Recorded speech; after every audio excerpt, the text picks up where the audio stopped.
Recording হচ্ছে, ঠিক আছে। আচ্ছা, প্রথমে একটা জিনিস আমরা দেখে নিই, সিলেবাসটা।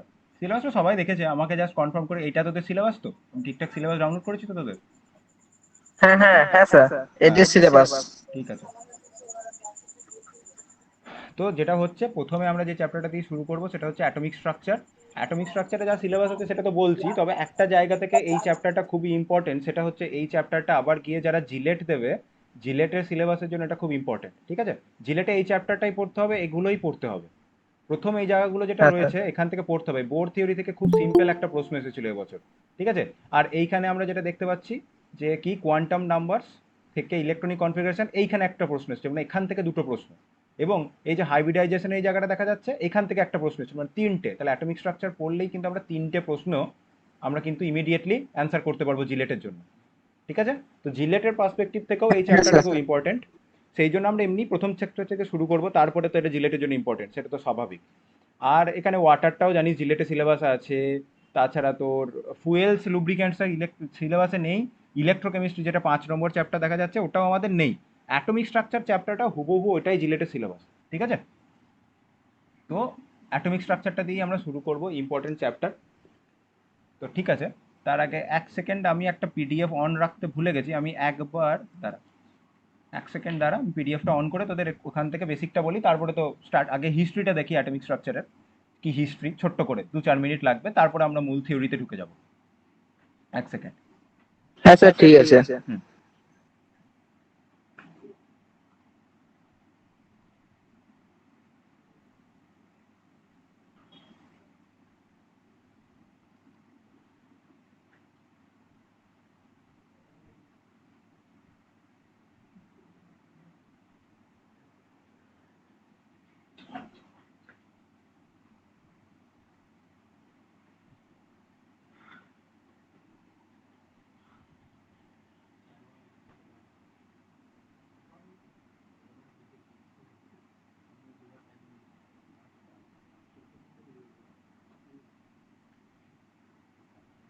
ঠিক আছে, স্ক্রিন দেখা যাচ্ছে আশা করি। হ্যাঁ এবার স্যার।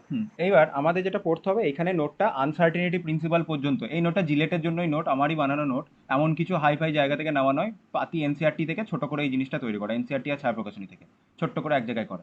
তো আমাদের প্রথম যেটা রয়েছে এখানে দেখা যাচ্ছে, হাইজেনবার্গ আনসার্টিনিটি প্রিন্সিপাল দেখতে পাওয়া যাচ্ছে, এই যে হাইজেনবার্গ আনসার্টিনিটি প্রিন্সিপাল। তাহলে আমার এই হ্যাঁ নোটটা স্যার, যেটা দেখতে আছে পাওয়া সেটা যাচ্ছে। এখান থেকে হাইজেনবার্গ আনসার্টিনিটি প্রিন্সিপাল পর্যন্ত এই নোটটা। এবং এই নোটটাতে আরো কিছু এক্সট্রা জিনিস আছে যেটা তোদের এই ডিপ্লোমার সিলেবাসে, মানে ক্লাসের সিলেবাসে নেই, জিলেটের সিলেবাসে আছে, ঠিক আছে? তো সেইটা এখানে করা আছে। আমি তো প্রথমে কিছু বেসিক জিনিসপত্র আছে আমাদের, প্রথম যে থিওরি, হ্যাঁ অনেক স্যার। আগে এনসেন্ট টাইমে বলা হতো যে আমাদের ম্যাটার ছোট ছোট কিছু পার্টিকেল নিয়ে তৈরি। তারপরে 1908-এর দিকে, হ্যাঁ, যে 1908-এর দিকে ডাল্টন বললো যে যে কোনো ম্যাটারকে আমি যদি নিই সেটা ছোট ছোট কিছু পার্টিকেল নিয়ে তৈরি, সেটাকে আমরা অ্যাটম বলবো, এবং অ্যাটমকে আমরা ভাগ করতে পারবো না, ঠিক আছে? ডাল্টন এই জিনিসটা বলেছিল। পরে আমরা জানতে পেরেছি না, অ্যাটম শুধুমাত্র কোনো একটা ম্যাটার, অ্যাটম দিয়ে নয়, অ্যাটমগুলো আরো ছোট ছোট পার্টিকেল নিয়ে তৈরি। আমরা জানি সেগুলো কি, ইলেকট্রন, হ্যাঁ প্রোটন, স্যার। নিউট্রন, আমরা নাম জানি। এবার যেটা হচ্ছে, হ্যাঁ ডিসকভারি অফ ইলেকট্রনে যেটা হয়েছিল, ক্যাথোড রে টিউব বলে একটা এক্সপেরিমেন্ট করেছিল ফ্যারাডে, এই যে লেখা আছে 1950-এর দিকে, মেনলি ফ্যারাডে একটা এক্সপেরিমেন্ট করেছিল, সেটাকে ক্যাথোড রে টিউব বলা হয়। এবং সেই ক্যাথোড রে টিউব এক্সপেরিমেন্টের ফলে জানা গেছিল নেগেটিভ চার্জড একটা পার্টিকেল রয়েছে। তার চার্জ কত, মাস কত আমরা বুঝতে পারিনি, তবে এটা জানতে পেরেছিলাম যে পার্টিকেলটা চার্জ হচ্ছে নেগেটিভ। এই যে negatively charge particles called electron. এরপর চার্জ বাই মাস রেশিও এলো, ই বাই এম রেশিও, সেটা জে জে টমসন করলো।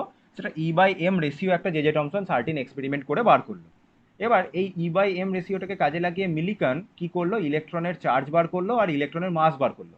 তাহলে প্রথম ক্যাথোড রে এক্সপেরিমেন্টের ফলে আমরা কি জানতে পারলাম, যে একটা অ্যাটমকে স্প্লিট করা যায়, সেগুলো নেগেটিভ চার্জ একটা পার্টিকেল নিয়ে তৈরি। এখনো positive charge particle, neutron, proton এখন আসেনি, নেগেটিভ চার্জ একটা পার্টিকেল রয়েছে, সেটা ক্যাথোড রে এক্সপেরিমেন্টের ফলে পাওয়া গেছে। এবং ওই ক্যাথোড রেটাকেই বলা হচ্ছে বেসিক্যালি একটা নেগেটিভ চার্জ পার্টিকেলের ফ্লো, সেটা নাম দেওয়া হয় পরে ইলেকট্রন। এবার জে জে থমসন কি করলো, চার্জ ই বাই এম একটা রেশিও বার করলো, রাইট? ই বাই এম একটা রেশিও বার করলো, এবং তার সেখান থেকে মিলিকান তার অয়েল ড্রপ এক্সপেরিমেন্টের ফলে ফলে এগুলো যেহেতু অত এক্সপেরিমেন্ট সম্বন্ধে তোর কোনোদিনই জানতে চাইবে না, জাস্ট নামটা জানা, যে অয়েল ড্রপ এক্সপেরিমেন্ট করে সে ইলেকট্রনের চার্জ আর মাসটা ওইখান থেকে বার করলো, এই ই বাই এম রেশিওটাকে কাজে লাগিয়ে। এবার তারপরে ফার্দার ওই ক্যাথোড রে টিউবটাকেই মডিফাই করে সেটাকে ক্যানাল রে বলা হলো, সেটাকে কাজে লাগিয়ে একটা পজিটিভলি চার্জ পার্টিকেলের আবিষ্কার করা হলো, মানে খোঁজ পাওয়া গেল, সেটাকে নাম দেওয়া হলো প্রোটন। এবং পরে চ্যাডউইক নিউট্রন আবিষ্কার করেছে, যে সায়েন্টিস্টরা ভেবেছে, মানে বুঝতে পেরেছে যে এখানে আমাদের একটা নিউট্রাল চার্জ একটা পার্টিকেলের প্রয়োজন রয়েছে, কারণ নেগেটিভ চার্জ পার্টিকেলগুলো রিপেল করছে না, পজিটিভ চার্জ পার্টিকেলের রিপালশন, এর ব্যাপার স্যাপার আছে, যাই হোক সেটা কথা না। যে নিউট্রনের আবিষ্কার ধীরে ধীরে হলো, এই হলো মোটামুটি একটা হিস্ট্রি। যে ডাল্টন বললো অ্যাটমকে স্প্লিট করা যায় না, কিন্তু অ্যাটম সাধারণ আমরা এখনো পর্যন্ত জেনেছি, তখন জানা গেল যে নিউট্রন, প্রোটন, ইলেকট্রন এগুলো নিয়ে তৈরি। এবার এই ইলেকট্রন, প্রোটন, নিউট্রন নিয়ে তো তৈরি, সেগুলো আদতে একটা অ্যাটমকে কিভাবে তৈরি করেছে, কনস্টিটিউট কিভাবে করে রেখেছে, সেইটা আমাদের জানার দরকার। তো কিভাবে কনস্টিটিউট করে রেখেছে একটা অ্যাটমে, ওই প্রোটন, নিউট্রন, ইলেকট্রনগুলো কিভাবে ছড়িয়ে রয়েছে বা বিন্যস্ত হয়ে রয়েছে, সেটার জন্যই আমাদের কিছু মডেল প্রপোজ করা হয়েছিল, সেগুলোকেই আমরা অ্যাটমিক মডেল বলবো। ঠিক, ওই অ্যাটমিক মডেল দিয়েই আমরা অ্যাটমিক স্ট্রাকচার ব্যাখ্যা করার চেষ্টা করি আমরা। এবং আমরা কোন চ্যাপ্টার পড়ছি? আমরা তো পড়ছি অ্যাটমিক স্ট্রাকচার। হ্যাঁ স্যার। ঠিক আছে, তাহলে অ্যাটমিক মডেল দিয়ে আমরা অ্যাটমিক স্ট্রাকচারটাকে ব্যাখ্যা করার চেষ্টা করি। এবং হোয়াট ইজ অ্যাটমিক মডেল বা অ্যাটমিক স্ট্রাকচার? একটা অ্যাটমের মধ্যে ইলেকট্রন, প্রোটন, নিউট্রন কিভাবে রয়েছে সেইটাকে ব্যাখ্যা করার একটা মডেল, অ্যাটমিক স্ট্রাকচারকে ব্যাখ্যা করার মডেল, সেটাই অ্যাটমিক মডেল। ঠিক, এবার আমরা ধীরে ধীরে অ্যাটমিক মডেলের দিকে এক এক করে এগোই। আচ্ছা, এক সেকেন্ড, কেউ জয়েন হতে চাইছে? আসছে না কেন? বাট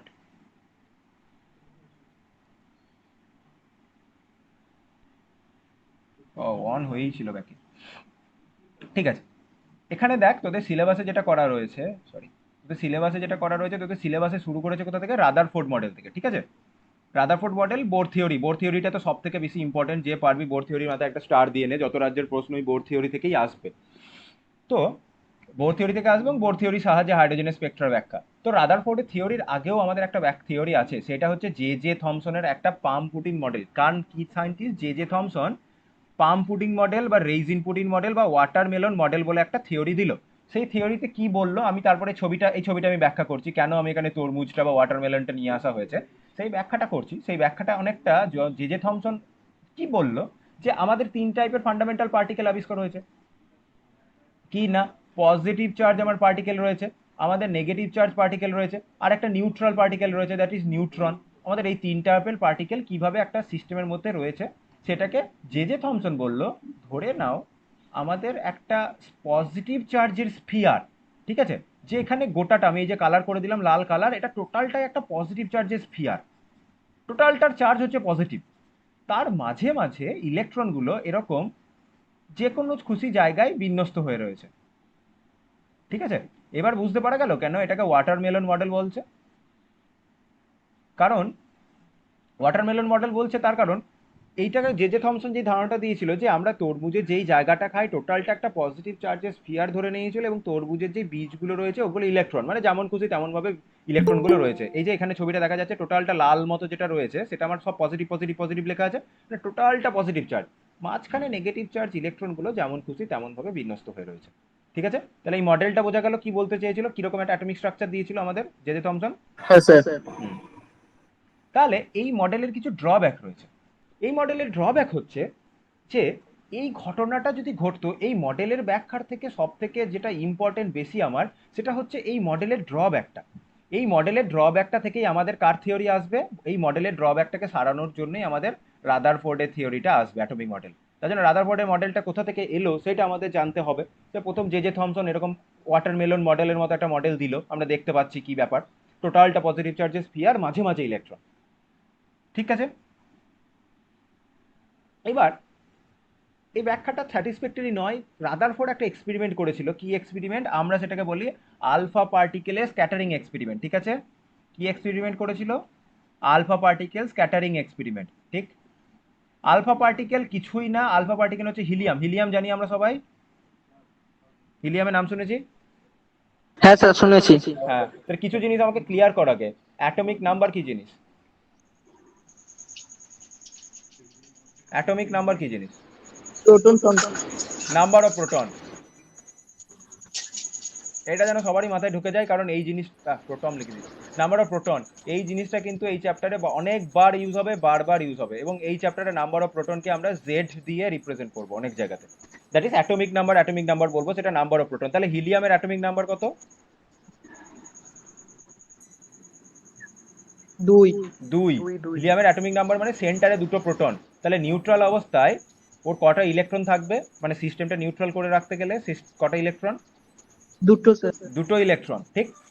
তাহলে হিলিয়ামের দুটো প্রোটন আছে, দুটো ইলেকট্রন আছে, তাহলে এই দুটো ইলেকট্রন যদি বার করে দিই তাহলে আমার কি পড়ে থাকবে?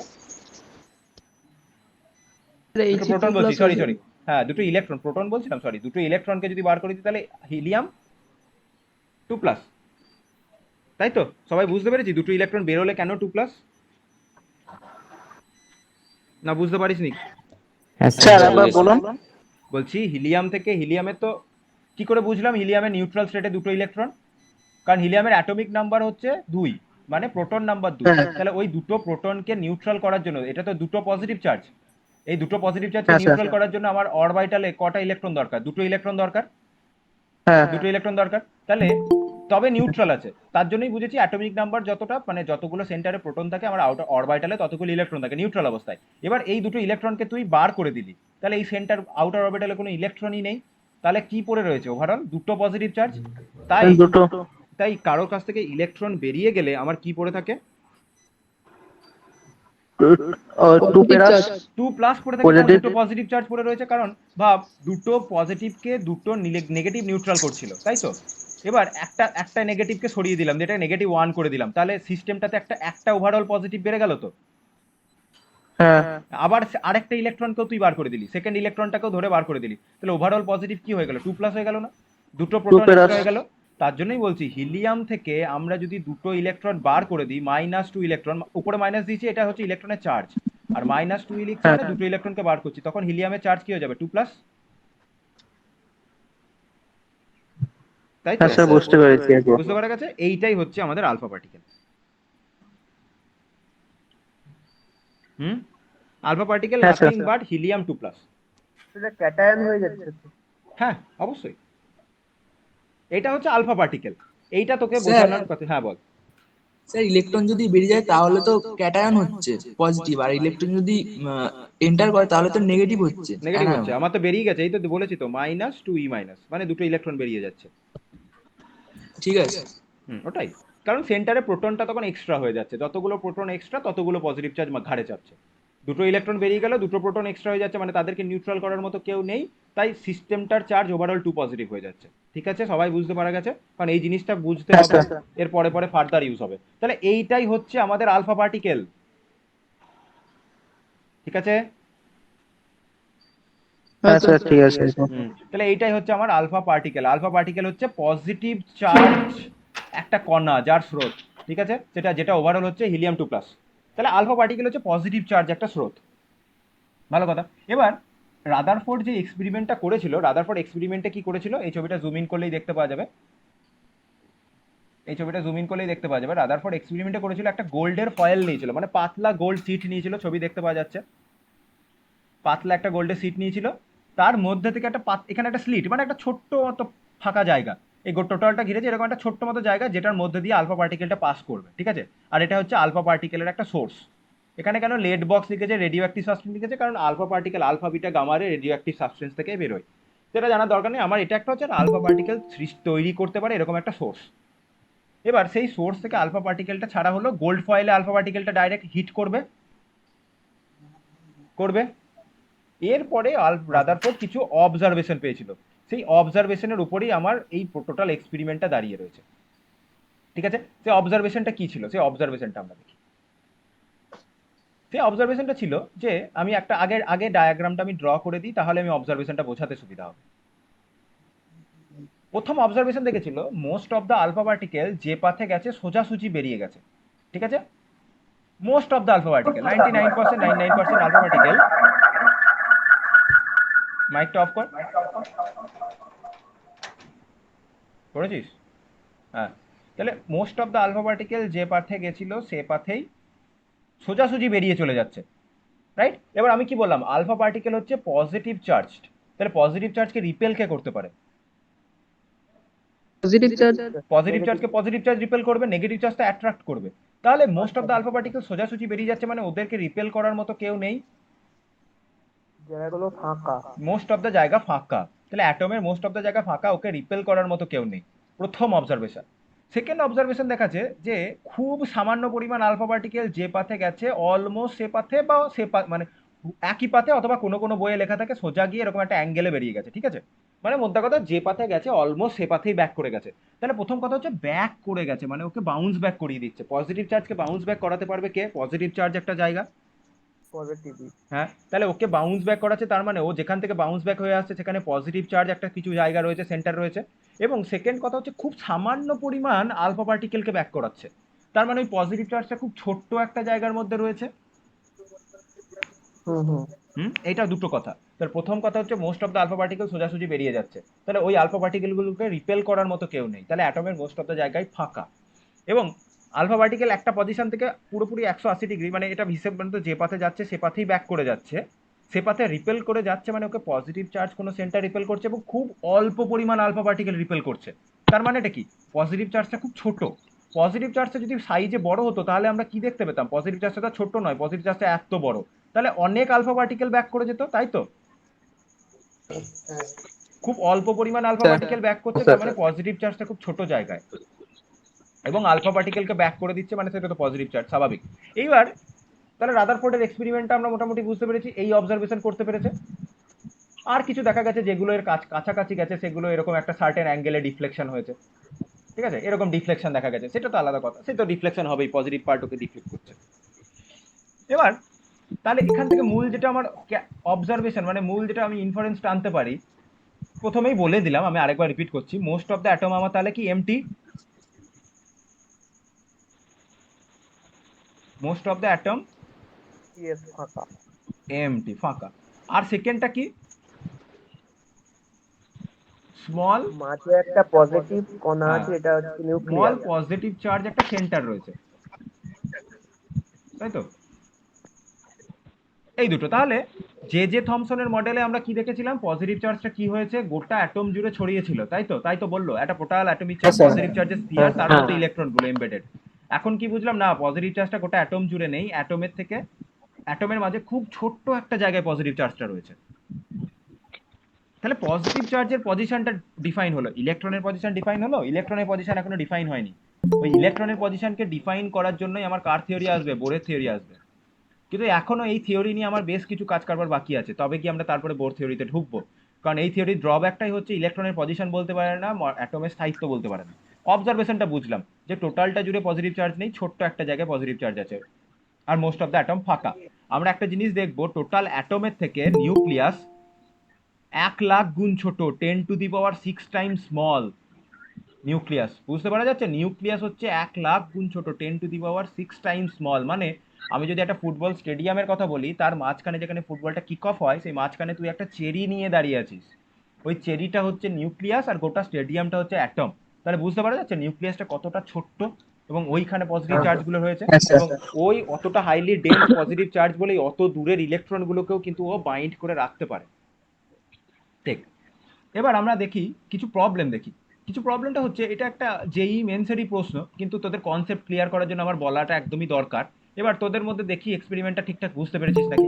এবার রাদারফোর্ডের আলফা পার্টিকেল স্ক্যাটারিং এক্সপেরিমেন্টটা আমি যদি থমসনের মডেলের উপর করতাম তাহলে আমরা কি অবজার্ভ করতাম, কি মনে হয়?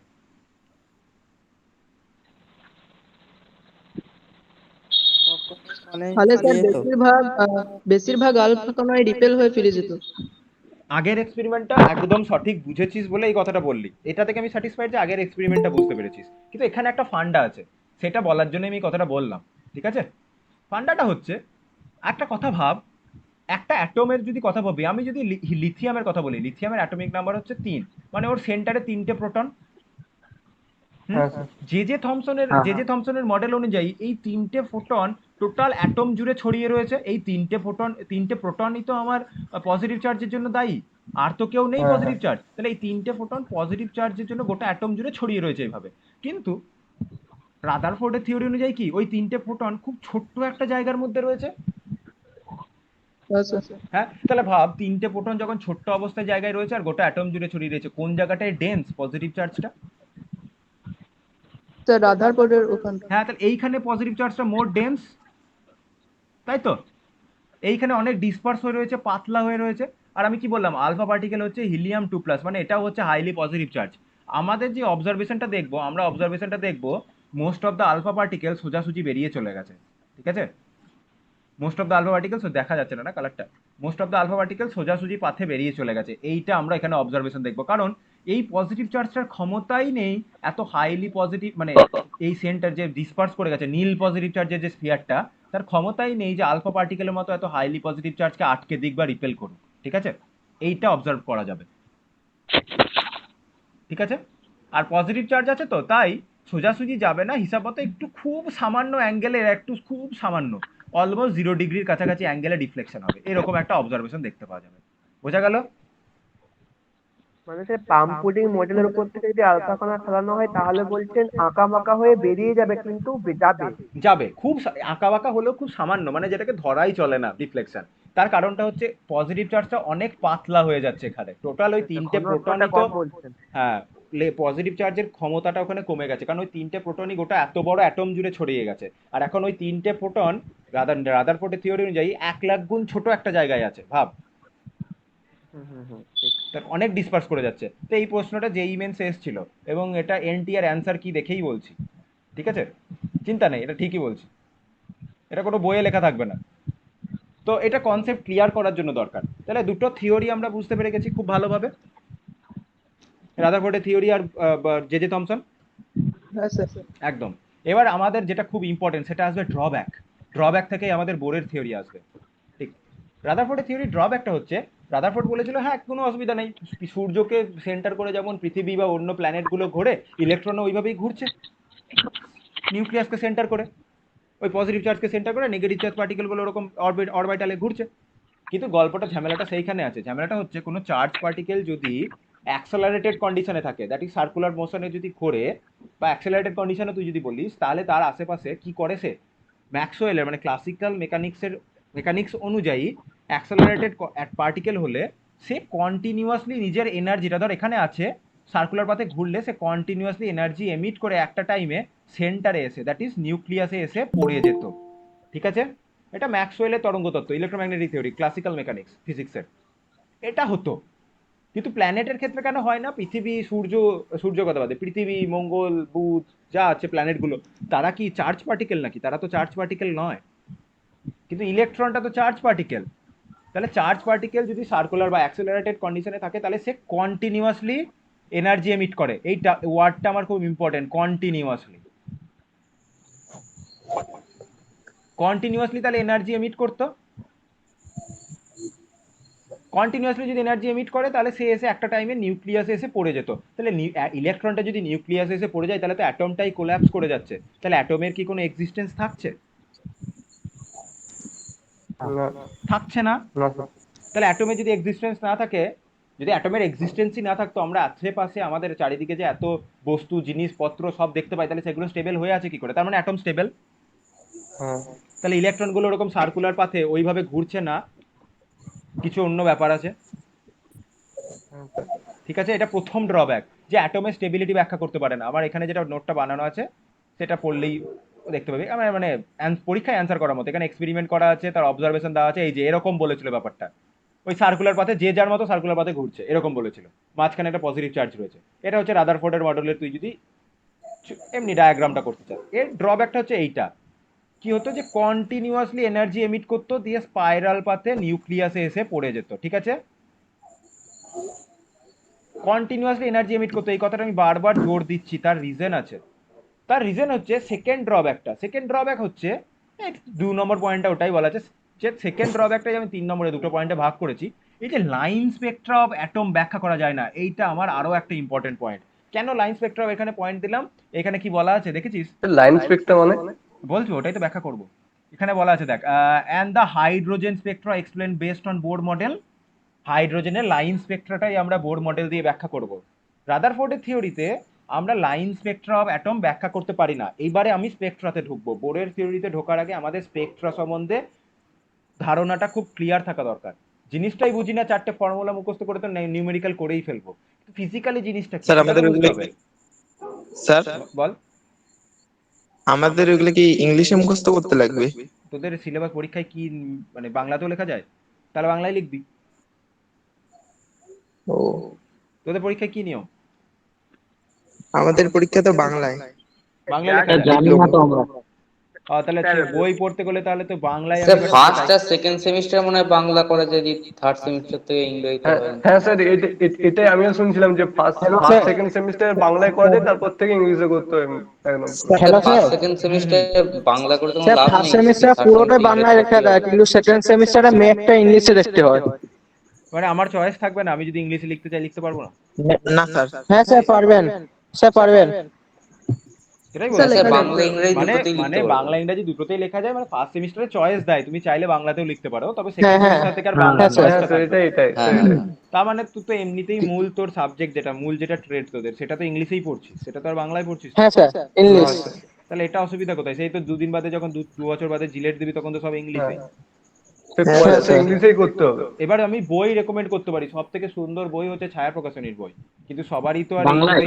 বাংলার সব থেকে সুন্দর বই, ওই বই পড়লে যেই মেন্স নিট সব ক্লিয়ার হয়ে যাবে।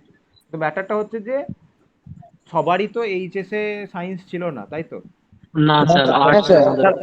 স্যার আমার তা আমরা তো স্যার বেশিরভাগ জনেরই নেই। আমরা তো মাধ্যমিক স্যার আমরা তো মাধ্যমিক পাস করে বুঝেছি পড়ছি। বুঝেছি। এবার ব্যাপারটা হচ্ছে এইটাই হয়েছিল, জিলেটের একটা স্টুডেন্ট আমাকে বলেছিল, স্যার আমার তো বই নেই, আমি বই পড়ে কেমিস্ট্রি উদ্ধার করতে পারবো না, এবং তার জন্যই আমি নোটটা বানাচ্ছিলাম, এবং তার জন্য বানিয়েছিলাম, সব স্টুডেন্টই পাবে এমন না, সে বলেছিল বলে আমি নোটটা বানাচ্ছিলাম। তো এটা তো ইংলিশে করা আছে, বাংলায় আমি এবার টাইপ করতে তো সময় লেগে যাবে না?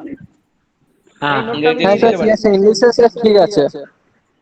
আমি ইংলিশে একদম ঠিক আমি আছে ইংলিশে ঠিক আছে। এই নোটটা দেওয়ার আগে কোন জায়গাটুকু পড়তে হবে আমি মার্ক করে সেই পিডিএফটা সেন্ড করে দেবো, কোনো চিন্তা নেই। এই এই জায়গাটা নোটটা পাবো তো? নোটটা পেয়ে যাবি, কেন পাবি না? এটা সবার ছায়া জন্য। প্রকাশনী ওটাই। সে ছায়া আচ্ছা, প্রকাশনী ঠিক কি আছে। ইলেভেনের বই না ফার্স্ট সেমিস্টারের বই, যেটা আপনি বললেন কেমিস্ট্রি? কেমিস্ট্রি আমি 11 এর বই বলছি। 11। তোদের পাস কোর্সের মানে এই কেমিস্ট্রি বই কি পড়তে হয় তা তো আমি জানি না। ফার্স্ট সেমিস্টার স্যার ইংলিশ কোনো বই রেকমেন্ড করুন। ইংলিশ বই স্যার তো করে এনসিইআরটি করে পড়, করে দিয়েছেন তো। এনসিইআরটির ওয়েবসাইটে যা, এনসিইআরটি পিডিএফ গুলো ডাউনলোড করে নে পড়, এনসিইআরটি গুগলে অ্যাভেলেবেল। স্যার স্যার কি হ্যালো বললেন? স্যার। এনসিইআরটি ঠিক আছে স্যার। যেটা সেন্ট্রাল গভর্নমেন্টের বই রে। স্যার ঠিক আছে আজকে তো স্যার। হ্যালো স্যার, হ্যাঁ বল। আজকে তো রুটিনে কোনো ক্লাস ছিল না। হ্যাঁ, আমাকে সন্ধ্যেবেলাতে জানানো হলো যে একটা ক্লাস নিতে হবে, তুমি কি আজকে নিতে পারবে? আমি বললাম হ্যাঁ, 9টা থেকে দিয়ে মানে ক্লাস দিয়ে দিন। আমাকে 9টা থেকে ক্লাস দিল। স্যার বলছি 9টা থেকে কি ক্লাসগুলো হবে নাকি? না না না না না, আজকে এমনি, আজ আজ আজ এক্সট্রা হচ্ছে। আজকে এক্সট্রা ডেমো। না মানে, স্যার আমার তো নিজের ফোন না, এবার বাড়িতে এই টাইমটা খাওয়া দাওয়া শুয়ে পড়া, ওই জন্য বলছি আর কি, মানে বাড়ির ফোন তো। না না, সেটা আজকের এটা মানে একটু সন্ধ্যার দিকে হলে ভালো হয়, ঠিক 7:30। ঠিক আছে, আমি তাই বলে দেবো। যেমন টাইম আছে সেরকমই হবে। ঠিক, আমি তাই হ্যাঁ, বলে হ্যাঁ, দেবো যে ওই। আমার ক্লাসটা সন্ধ্যের দিকেই দেবে। হ্যাঁ সবার স্যার, হবে। সেটা স্যার ভালো। ঠিক আছে। সবার জন্য এটা আশা করি উপকার হবে। হ্যাঁ ঠিক আছে। কি করবি দেখ, আমি যেটা বলি, এই সার্চ করবি এখানে, ঠিক আছে? এনসিইআরটির ওয়েবসাইটে ঢুকে পড়বি। এনসিইআরটির ওয়েবসাইটে গেলে তুই এখানে বই খুঁজবি। দাঁড়া এক সেকেন্ড।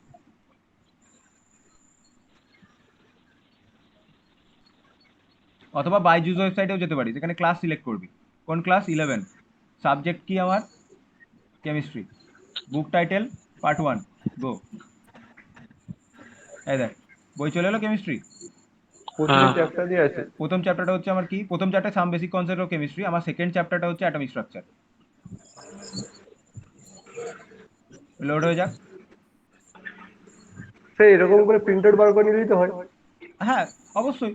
এনসিইআরটি এমনি এনসিইআরটি বই কিনলেও এমন কিছু দাম নয়, কিনতেও পারি। কত স্যার ফ্লিপকার্টে পাওয়া যায়? হ্যাঁ হ্যাঁ, খুব বেশি হলে 200-250 টাকা দাম হবে হয়তো, খুব বেশি হলে। এই দেখ সব লেখা আছে, দেখতে পাচ্ছিস? এই যে ডাল্টনের অ্যাটমিক থিওরি লেখা আছে, এই ছবিগুলো ক্যাথোড রে টিউব লেখা আছে। হ্যাঁ হ্যাঁ। হ্যাঁ, এই আমি কি বললাম, আমার তো এনসিইআরটি থেকেই নেওয়া। ও এবার কিছু কিছু ছবি আমি গুগল থেকে তার মধ্যে এক্সট্রাক্ট করেছি। এই যে পাম পুডিন মডেলটা এরকম করা আছে, আমি একটা তরমুজের ছবি অ্যাড করেছি আমার নিজের মতো, হ্যাঁ হ্যাঁ। যেন আরো ভালো করে বুঝতে পারে লোকজন। এই যে এতে স্যার ভালো বোঝা যাচ্ছে আর তরমুজটাই। কিছু না, আমি এনসিইআরটি থেকেই লিখেছি আর ছায়া প্রকাশন ইউজ করেছি, কারণ এনসিইআরটি তে কিছু কিছু জায়গা ভালো করে লেখা নেই, যেমন ওই রাদারফোর্ডের থিওরি ড্রপ একটা কতটা ভালো করে লেখা নেই, মানে লেখা আছে, এই যে লেখা আছে একটা পুরো প্যারাগ্রাফ লেখা আছে, দেখ 2.2.5 দেখতে পাচ্ছিস? হ্যাঁ স্যার। ড্রপ একটা রাদারফোর্ড মডেল, দেখ ধ্যার ধ্যার করে লিখেছে পাতার পর পাতা, অনেকের পড়তে অসুবিধা হবে। তাহলে তার জন্য আপনার যে নোটটা ওখান থেকে পড়লেই তো হবে। ওখান থেকে বললেই হবে। এই যে আমি সেখানে পয়েন্ট পয়েন্ট করে দিয়েছি তারপরে। হ্যাঁ স্যার, এটা সে ভালো। এটাতে স্যার সুবিধা হবে। হ্যাঁ, কেউ যদি বই পড়তে চায়, আরো বেশি পড়তে চায়, সে এনসিইআরটি ডাউনলোড করে পড়তে পারে। বোঝা গেছে? হ্যাঁ স্যার বলো। বলতেছি যে নোটগুলো কি গ্রুপে দিবেন, আমি হোয়াটসঅ্যাপ গ্রুপে দিয়ে গ্রুপে? দেবো, ওই গ্রুপ যেই জায়গাটুকু পড়তে হবে মার্ক করে গ্রুপে দিয়ে দেবো, হোয়াটসঅ্যাপ গ্রুপে। আচ্ছা। না স্যার, এফে দিবেন। অ্যাপে বলে দিলে অ্যাপে এমনি আপলোড হয়ে যাবে, তাতেও কোনো ব্যাপার না। আমি গ্রুপেও পার্সোনালি আমি দিয়ে অ্যাপেই দেবো, ভালো অ্যাপে হবে স্যার, আর অ্যাপেই ভালো। না, আমি গ্রুপে দিয়ে দেবো, আর অ্যাপে আপলোড করার দায়িত্বটা তো আমার নয়, আমি দিয়ে দিই, তারা অ্যাপে আপলোড করে দেয়, হ্যাঁ হ্যাঁ সব হ্যাঁ জায়গাতেই পেয়ে যাবে। গ্রুপে দিয়ে দেবো। হুম। স্যার আপনি যখনটা পড়াচ্ছেন সে পিডিএফটা দিবেন স্যার। হ্যাঁ দেবো তো, এই পিডিএফটাই তো দেবো। এটা অ্যাপেও হ্যাঁ স্যার, আপলোড হয়ে যাবে, এটা গ্রুপেও আপলোড হয়ে যাবে, মানে হোয়াটসঅ্যাপ গ্রুপে। ঠিক আছে স্যার। ঠিক আছে, আমরা এবার যেটা পড়ছিলাম লাইন স্পেকট্রার কথা পড়ছিলাম। ঠিক আছে, লাইন স্পেকট্রা পড়তে গেলে আমাদের আগে স্পেকট্রা বুঝতে হবে, তবে গিয়ে তো আমরা লাইন স্পেকট্রা বুঝবো, রাইট? তাহলে হুম। What is Spectra? আমি একটা কথা বলি, আমরা নেচারের স্পেকট্রা দেখেছি? না দেখিস নি? রামধনু, না স্যার, দেখিনি। রামধনু, না রামধনু, স্যার। বুঝলাম না স্যার। হ্যাঁ স্যার, রামধনু স্যার দেখেছি। রামধনু স্পেকট্রা। হ্যাঁ, এটা আলোর দেখেছি। বিচ্ছুরণ। হ্যাঁ, তাহলে হোয়াট ইজ আরো স্পেকট্রা? বিচ্ছুরণ। আলোর বিচ্ছুরণ। তাহলে কি হয় সাধারণত, কি হয় সাধারণত পড়িসনি, যখন কোনো প্রিজমের মধ্যে দিয়ে কোনো হোয়াইট লাইটকে পাস করা হয়, সেটা সাতটা হ্যাঁ, হ্যাঁ। মনোক্রোমেটিক পড়েছি। আলোতে ভেঙে যায়, হ্যাঁ স্যার পড়েছি। তখন তখন বিভিন্ন বেনিয়া অনেক সহকলা। ভেঙে যায়। বেনিয়াস হ্যাঁ কলা, রেইনবো, ভিপজিওর হ্যাঁ স্যার। আমরা স্যার, পাই। ওগুলো ক্লাস হ্যাঁ, ক্লাস 10 ছিল, ওইটা আমরা একটা স্পেকট্রা হ্যাঁ, স্যার। পড়েছি, ওইটা হচ্ছে কন্টিনিউয়াস স্পেকট্রা। ঠিক আছে, আগে কন্টিনিউয়াস স্পেকট্রা বুঝতে হবে, তারপরে আমরা লাইন স্পেকট্রা বুঝবো।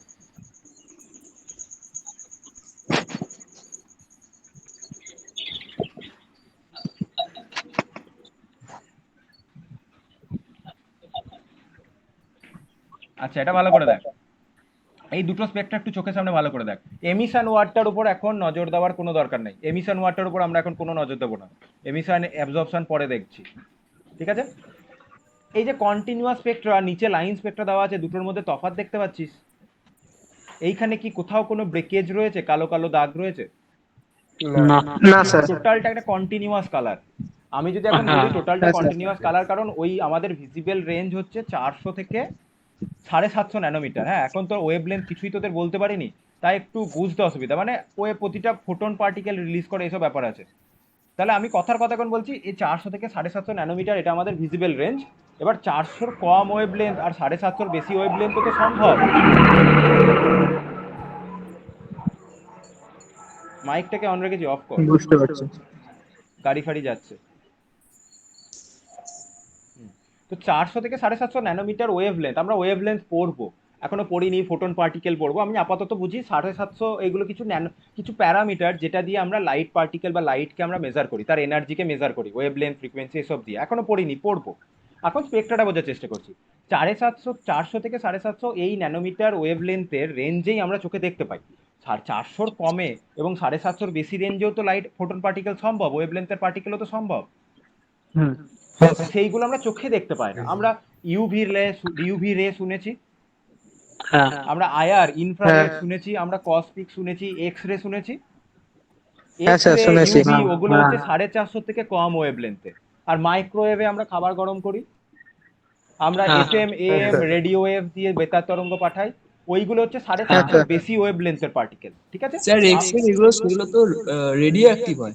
এক্স রে রেডিও অ্যাক্টিভ নয়, রেডিও অ্যাক্টিভ পার্টিকেল আমার তিনটেই, আলফা, বিটা, গামা। কি বলে ওটা 750-র উপরে ওগুলো? হ্যাঁ, না, এক্স রে ইউভি কমে, ইউভি এখানে, ও। এক্স রে তার আগে। হ্যাঁ। ঠিক আছে, ইলেকট্রোম্যাগনেটিক সিরিজ পড়বো আমরা, চাপ নেই। আর এইদিকে আইআর আছে, আছে তাদের তাদের তাদের ওয়েভ লেন্থটা 750-র বেশি। তো টোটাল একটা রেঞ্জ আছে, আমরা পড়বো। আমার কথাটা হচ্ছে এইখানে ঠিক আছে স্যার। 450 থেকে 750 ন্যানোমিটারের যত ফোটন পার্টিকেল হয়, সব ফোটন পার্টিকেল এখানে রিলিজ হচ্ছে, তার জন্য আমরা ওই রেঞ্জে সব কালার দেখতে পাচ্ছি। মাঝখানে কোথাও কোনো ব্রেকেজ নেই, কোথাও কোনো ব্রেকেজ আছে, না। কোথাও নেই। তার মানে না কি? স্যার। সব ওয়েভ লেন্থেই পার্টিকেল রিলিজ করছে, তাই আমরা কন্টিনিউয়াস কালার দেখতে পাচ্ছি। দ্যাট ইজ, এটা কি স্পেকট্রা?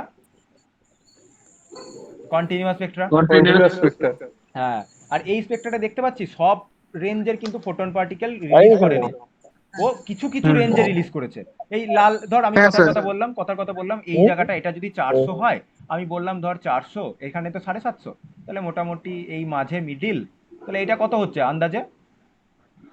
ওটা ওই 500। ঠিক আছে, না না লেটস সে 520, 520 বেশি হয়ে গেল, কারণ এটাই তো আমার 750, আমার কাছে 250 রেঞ্জ রয়েছে। 500 হবে। তাহলে আমার যদি কাছে যদি 250 থাকে, 225 যোগ করলে এই জায়গাটা 225 হয় নাকি, সরি 525 হয়। 250 কে ভাগ করে নিলাম, 125 করে, তাহলে এটা কত হবে? ওই লে কথার কথা নে, আমি বললাম লে নে বলে লে 470, আমি কত আরবিট্রারিলি 470 বললাম। তাহলে এইখানে দেখতে পাচ্ছি 350 গ্যাপ হচ্ছে। মিডিলে তো 350 ও হবে। 350 গ্যাপ, 350 গ্যাপ হচ্ছে স্যার। সরি আমি 250 গ্যাপ বলছি। 175। ঠিক আছে, লেটস সে এটা 750, ঠিক আছে, অসুবিধা কিছু নেই, আরবিট্রারিলি ধরলাম, অসুবিধা নেই, এটা 750।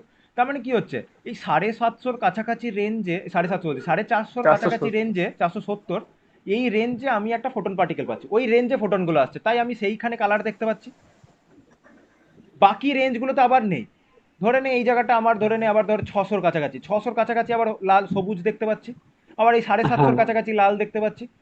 ওই রেঞ্জে শুধুমাত্র ফোটন দিচ্ছে, বাকিগুলো তো ফোটন দিচ্ছে না। তাই আমরা কি পাচ্ছি, যেই রেঞ্জে ফোটন দিচ্ছে সেই রেঞ্জে কালার দেখতে পাচ্ছি। এইগুলোকে আমরা কি স্পেকট্রা বলি? হ্যাঁ, এমিশনটা বাদ দিই, আপাতত এমিশন অ্যাবজর্পশন দুটো। Line spectra। এটা হচ্ছে লাইন Line স্পেকট্রা। তাহলে spectra। কন্টিনিউয়াস স্পেকট্রা, লাইন স্পেকট্রার মধ্যে তফাৎ বুঝলাম। হ্যাঁ স্যার। এইবার আমাদের ড্রব্যাকের আসি, ড্রব্যাকের সমস্যাটা কোথায়? সরি, লাইন ড্রব্যাকের, স্পেক্টরটা হ্যাঁ লাইন স্পেকট্রাটা কোথায় দেখা যায়? সমস্ত অ্যাটমে।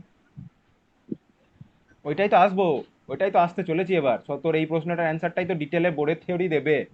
বোর্ডের থিওরিটা তো এই ব্যাখ্যাটাই করে, সেই জন্যই তো বোর্ড থিওরি পড়তে হবে। রাদারফোর্ডের থিওরিটা ব্যাখ্যা করতে পারে না, এই লাইন স্পেকট্রাটা ব্যাখ্যা করতে পারে না। আমি কেন কন্টিনিউয়াস ওয়ার্ডটার উপর জোর দিয়েছিলাম? কন্টিনিউয়াসটা মুছলো না কেন? এইটা ইউজ করতে হবে। যাক, কন্টিনিউয়াসটার উপর আমি জোর দিয়েছিলাম কেন?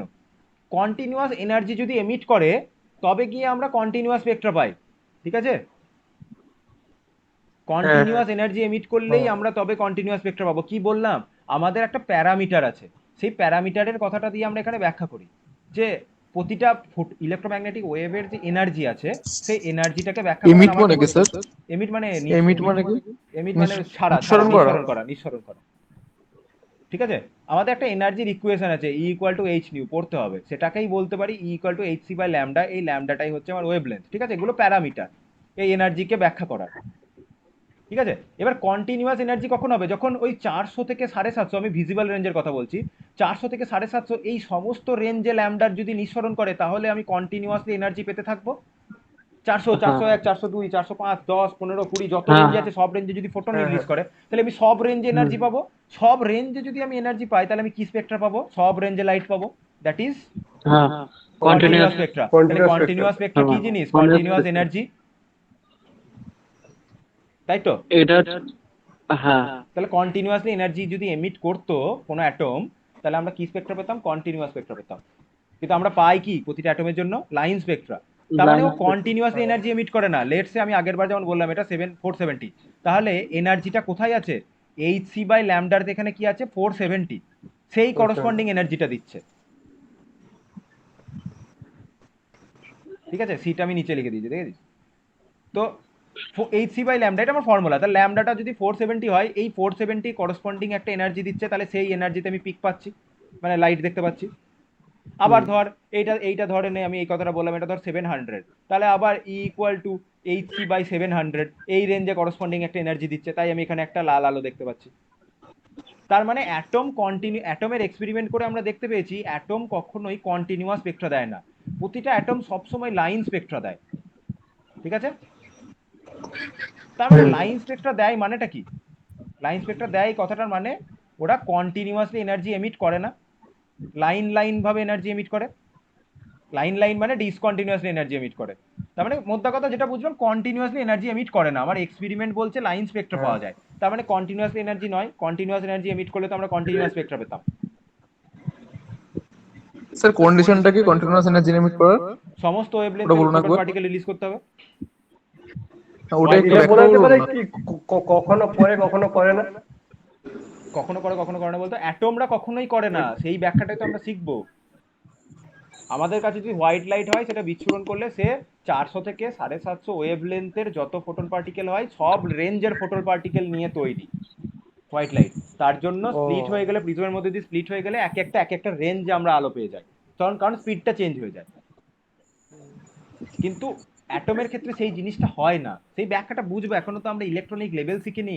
আমরা ইলেকট্রনিক লেভেল শিখবো, ইলেকট্রনের জাম্প শিখবো, তবে গিয়ে তো বুঝতে পারবো হ্যাঁ কেন লাইন স্পেক্ট্রাটা আমরা দেখতে পাই। ঠিক আছে, আপাতত বলছি ডেফিনেশনটা বুঝতে পেরেছি তো, লাইন স্পেক্ট্রার কন্টিনিউয়াস স্পেক্ট্রার ছবিটা কিরকম হবে, ডায়াগ্রামটা কিরকম হবে, এইটুকুই আপাতত এনাফ। তাহলে কি বুঝলাম, লাইন স্পেক্ট্রা ব্যাখ্যা করতে পারে না। কেন পারে না? কন্টিনিউয়াসলি, তার মানে এনার্জি এমিট করে না। আর যদি কন্টিনিউয়াসলি এনার্জি এমিট করতো তাহলে তো অ্যাটমের স্থায়িত্বই থাকতো না, ইলেকট্রনটা গিয়ে তো নিউক্লিয়াসে গিয়ে পড়ে যেত। হ্যাঁ। তার মানে তো পড়ে যায় না, তার মানে কন্টিনিউয়াসলি অবশ্যই এনার্জি এমিট করে না। সেটাই আমাকে এক্সপেরিমেন্টালি ব্যাখ্যা কে দিল, লাইন স্পেক্ট্রা। হ্যাঁ, তাহলে আমরা লাইন স্পেক্ট্রাটা একটু বুঝলাম। তোদের এই ক্লাসে যেহেতু এমিশন অ্যাবজর্পশন দু টাইপের স্পেক্ট্রা হয়, যেহেতু নেই আমি তাই বলে আর কনফিউশন বাড়াচ্ছি না। যদি জানতে চাস বলতেই পারি, এখানে লেখাও আছে, এখানে ছবি দেওয়াও আছে। বলুন। ঠিক আছে, এটা কন্টিনিউয়াস স্পেক্ট্রা, এখানে ডেফিনেশন করাই আছে। এমিশন স্পেক্ট্রা হ্যাঁ, হ্যাঁ। দুটা, লাইন স্পেক্ট্রা দু টাইপের হয়। একটা হয় এমিশন, দেখতে পাচ্ছিস, আর একটা হয় অ্যাবজর্পশন। এমিশনে কি করা হয়, ধর একটা ইলেকট্রিক ডিসচার্জ টিউব, মানে হাইড্রোজেন গ্যাসকে নিয়েছি, হাইড্রোজেন গ্যাসকে একটা তড়িৎমক্ষর নল, মানে একটা সামথিং নল, যে নলের মধ্যে দিয়ে তুই বাইরে থেকে ইলেকট্রিসিটি পাঠাতে পারবি। ঠিক আছে, বাইরে থেকে ইলেকট্রিসিটি দিচ্ছি, ইলেকট্রিসিটি তো এনার্জি, এনার্জি যদি দিস ওই অ্যাটমটা এক্সাইটেড স্টেটে চলে যায়।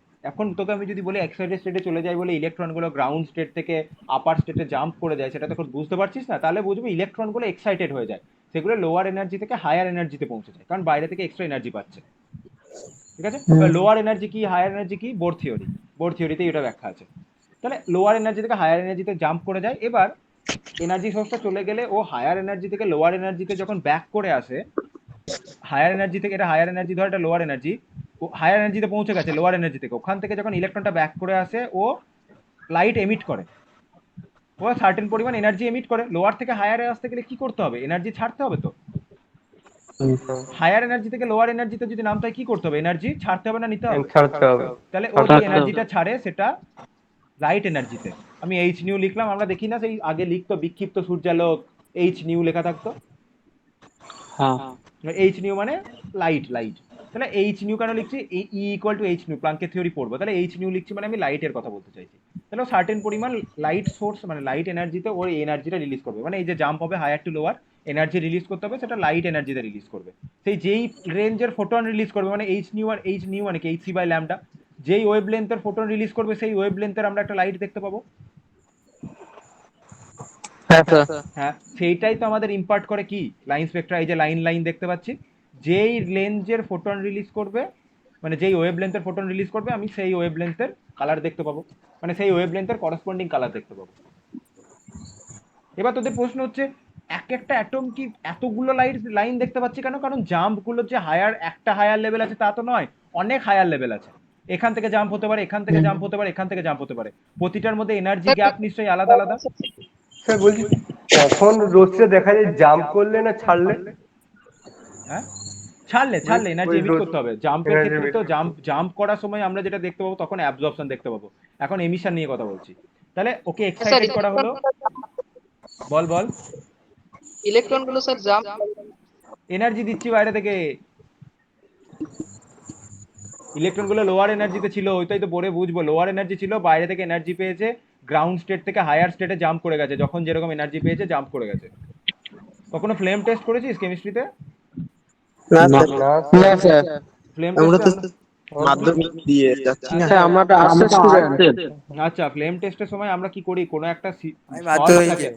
হ্যাঁ বলছি, আমাদের কোনো একটা সল্ট থাকে, ধরো NaCl এর সল্ট, Na+Cl-, ঠিক আছে, NaCl এর সল্ট রয়েছে, সেই NaCl এর সল্টকে যদি কোনো প্ল্যাটিনাম ওয়্যার ইউজ করি, কারণ প্ল্যাটিনাম ইনার্ট, কারোর সাথে রিঅ্যাকশন করতে যায় না, এখানে NaCl-টা নিয়ে যদি ফ্লেমের মধ্যে ধরা হয়, এটাকে যদি ধরা হয়, ফ্লেমটা আরো ব্লুইশ হয়ে বড় হয়ে জ্বলতে থাকে, আরো ব্লু বলছি স্যার, আরো ইয়েলোইশ হয়ে আরো ব্রাইট ফ্লেমে জ্বলতে থাকে। এইটাকে করি কেন, ফ্লেম টেস্ট আমরা করি কেন, এই মেটালটাকে, মেটালে যে গ্রাউন্ড স্টেট ইলেকট্রন গুলো রয়েছে সেটা ফ্লেমের এনার্জিটা নিয়ে গ্রাউন্ড থেকে হায়ার স্টেটে জাম্প করে যায়,